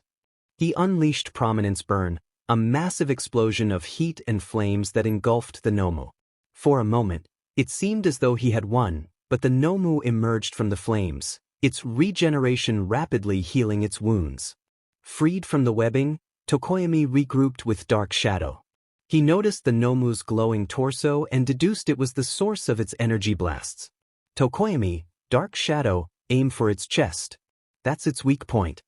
Dark Shadow surged forward, dodging the 𝗵𝗃's bladed limbs and landing a powerful strike to its torso. The 𝗵𝗃 staggered, the blue light in its chest flickering. Enraged, the 𝗵𝗃 retaliated by firing another energy beam, but Dark Shadow shielded 𝗃𝗁𝗵𝗃 just in time. 𝗵𝗃𝗏 and 𝗃𝗁𝗵𝗃 coordinated their attacks. 𝗵𝗃𝗏, I'll keep it distracted. You focus on its chest. 𝗵𝗃𝗏 unleashed Jet Burn, a concentrated blast of fire that forced the 𝗵𝗃 to defend itself. As it raised its bladed limbs to block the flames, 𝗃𝗁𝗵𝗃 seized the opportunity. 𝗃𝗁𝗵𝗃, Dark Shadow full power. Dark Shadow surged forward, its form expanding into a massive, shadowy beast. It smashed through the 𝗵𝗃's defenses, driving its claws into the glowing core in its chest. The 𝗵𝗃 let out a distorted screech as the energy in its torso exploded, sending shockwaves through the port. When the dust settled, the 𝗵𝗃 lay motionless, its chest cavity completely destroyed. The battered heroes stood amidst the wreckage, catching their breaths and tending to injuries after their hard-fought battles. Reporters swarmed the area, cameras flashing as they broadcast the scene live. However, the mood took a sudden turn when the 𝗵𝗃s began to revert to their original forms. Before their horrified eyes, the monstrous creatures transformed back into the mutilated, lifeless bodies of 𝗬𝗪's parents and siblings. The realization hit the heroes and onlookers like a tidal wave. These 𝗵𝗃 were innocent civilians, twisted into weapons of destruction. The reporters latched onto the revelation, their words dripping with sensationalism.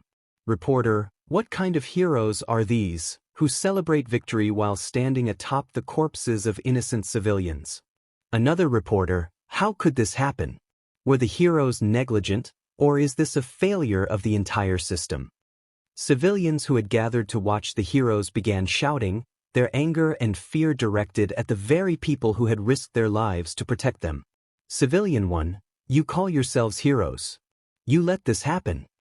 Civilian 2, who's next? My family. My friends. The crowd's boos and jeers grew louder, drowning out the hero's attempts to explain. Midoriya's lair miles away, Midoriya watched the live broadcast with a smug expression. Sitting in a dimly lit room surrounded by monitors, he leaned back in his chair, humming softly to himself. Midoriya, perfect. Let them tear each other apart. Flashback. Midoriya and Dr. 𝗳𝗏𝗃 in the sterile environment of Dr. 𝗳𝗏𝗃's lab. Midoriya handed the doctor a vial of glowing green fluid. Midoriya, this formula will ensure that when these 𝗵𝗃 are defeated, they revert to their human forms. I want their deaths to scream guilt into every so-called hero's soul. They'll hesitate the next time they raise their fists. 𝗳𝗏𝗃 examined the formula with a nod, a twisted grin spreading across his face. 𝗳𝗏𝗃, ingenious. This will create the chaos you longing. The heroes will be seen as executioners instead of saviors. Midoriya, exactly. Now inject it into the 𝗵𝗃. Let's start the next act of this tragedy. As the heroes attempted to regain control of the situation, the crowd only grew more hostile. Some even threw objects at the heroes, their trust in them shattered. 𝗵𝗃𝗏, standing amidst the jeering crowd, clenched his fists, his usual stoic demeanor replaced with a mix of frustration and helplessness. 𝗵𝗃𝗏, enough. We didn't know, but his voice was drowned out by the chaos. Back in his lair, Midoriya stood, grabbing a knife and walking to a board lined with photos of his targets. He held a knife loosely in his hand, spinning it idly as he began to hum. Slowly, his humming transitioned into words, his voice soft but unnervingly melodic. Ding dong, I know you can hear me, open up the door, I only want to play a little ding dong, you can't keep me waiting, it's already too late for you to try and run away. He moved to the board, his gaze fixed on the pictures of his next targets. I see you through the window, our eyes are locked together, I can sense your horror, though I'd like to see it closer. His smirk widened as he twirled the knife in his hand, its blade catching the faint light. Ding dong, here I come to find you, hurry up and run, let's play a little game and have fun. Ding dong, where is it you've gone to? Do you think you've won? Our game of hide and seek has just begun. Midoriya walked slowly, as if searching for someone, his movements deliberate and almost theatrical. I hear your footsteps thumping loudly through the hallways, I can hear your sharp breaths, you're not very good at hiding, he chuckled, a low and sinister sound, and leaned close to the board, staring at one particular photo. Just wait, you can't hide from me, I'm coming, just wait, you can't hide from me, I'm coming, just wait, you can't hide from me, I'm coming, just wait, you can't hide from me. Suddenly, he slammed the knife into the board, hitting a random picture. Knock, knock, I am at your door now, I am coming in, no need for me to ask permission, knock. Knock, I'm inside your room now, where is it you've hid? Our game of hide and seek's about to end. He began pacing again, the knife now replaced with a sinister grin on his face. I'm coming closer, looking underneath your bed, but you're not there. I wonder, could you be inside the closet? Midoriya paused, leaning toward an imaginary hiding spot as he sang the next line in a haunting whisper. Ding dong, I have found you. He straightened up, his voice growing louder and more menacing. Ding dong, you were hiding here, now you're it. He threw his arms wide as he finished the verse, his grin stretching wider. Ding dong, finally found you, dear, now you're it. Midoriya spun back toward the board, slamming another knife into it with force. Ding dong, looks like I have won, now you're it. He stepped back, arms crossed, his voice a chilling crescendo. Ding dong pay the consequence. The song ended, leaving an eerie silence in its wake. Midoriya stood motionless for a moment, staring at the board. His smirk returned as he whispered to himself, this is my symphony. And they'll all play their part. The camera lingered on the knife embedded in the board, its blade piercing through another photograph. Midoriya's smirk deepened, his fingers brushing over the edges of the pinned photo. The shadowy room remained silent, save for the faint hum of machinery. He stepped back, hands slipping into his pockets as he gazed at the board with twisted satisfaction. "One step at a time," he murmured, his voice low and cold. The game continues. The faint flicker of light from a nearby monitor cast shadows over the board, obscuring the identity of the next target. The photo, slightly obscured, revealed only the silhouette of a figure in a uniform. "Let them wonder. Let them fear," Midoriya whispered to himself, his eyes glowing with determination and malice. "This isn't just a game anymore, it's a masterpiece in progress." Meanwhile, in high school, Izuku stood in front of Class 2A, his expression grimmer than they'd ever seen. The students, seated around the common room, were silent as they watched their teacher, waiting for him to speak. "Listen carefully," Izuku began, his voice heavy with urgency. "What happened to Tsuyu and her family is beyond tragic, but it's also a warning. This isn't just about Nomu or villains anymore. Someone is targeting us, targeting you, and they're willing to go to horrifying lengths to make their point." The class exchanged uneasy glances. Momo broke the silence, her voice shaky. "Sensei, do we know who's responsible?" Izuku's jaw tightened. He didn't answer immediately. "We have leads," he finally said, though his tone suggested the truth was far more complicated. "But that doesn't change what I'm about to tell you. Until further notice, none of you are to leave the campus without XPLCT permission from me or another faculty member. Do you understand?" A wave of nods followed, though the fear in their eyes was evident. Kaminari raised his hand hesitantly. "What about our families? Shouldn't we tell them what's happening?" "I've already contacted them," Izuku replied. "They've been advised to stay at home and avoid unnecessary travel. For those of you whose families live close by, they've been offered temporary housing near the campus for their safety." The tension in the room was palpable. Tokoyami leaned forward, his voice low. "What exactly happened to Tsuyu?" Izuku hesitated for a brief moment before speaking. "You all saw the news. Tsuyu and her family were turned into Nomu. Their bodies were manipulated, their humanity stripped away. And when the Nomu were defeated, their corpses reverted back to their original forms." The room fell deathly silent. Jairu clasped her hands together, her knuckles white. Shoji lowered his head, his mask failing to hide the sorrow in his eyes. "Tsuyu was tortured," Izuku continued, his voice quieter now but no less firm. "Whoever did this wanted to send a message, a cruel, twisted message. And I'm telling you all now, don't give them the chance to do it again. Stay vigilant, stick together, and report anything suspicious, no matter how small it seems." Later that night, the students of Class 2A huddled in groups, some too scared to sleep, others trying to comfort each other. Achiko sat beside a trembling Mina, her own hands shaking as she tried to project calm. "Tsuyu wouldn't want us to lose hope," Achiko whispered, though her voice cracked. "We need to stay strong, for her."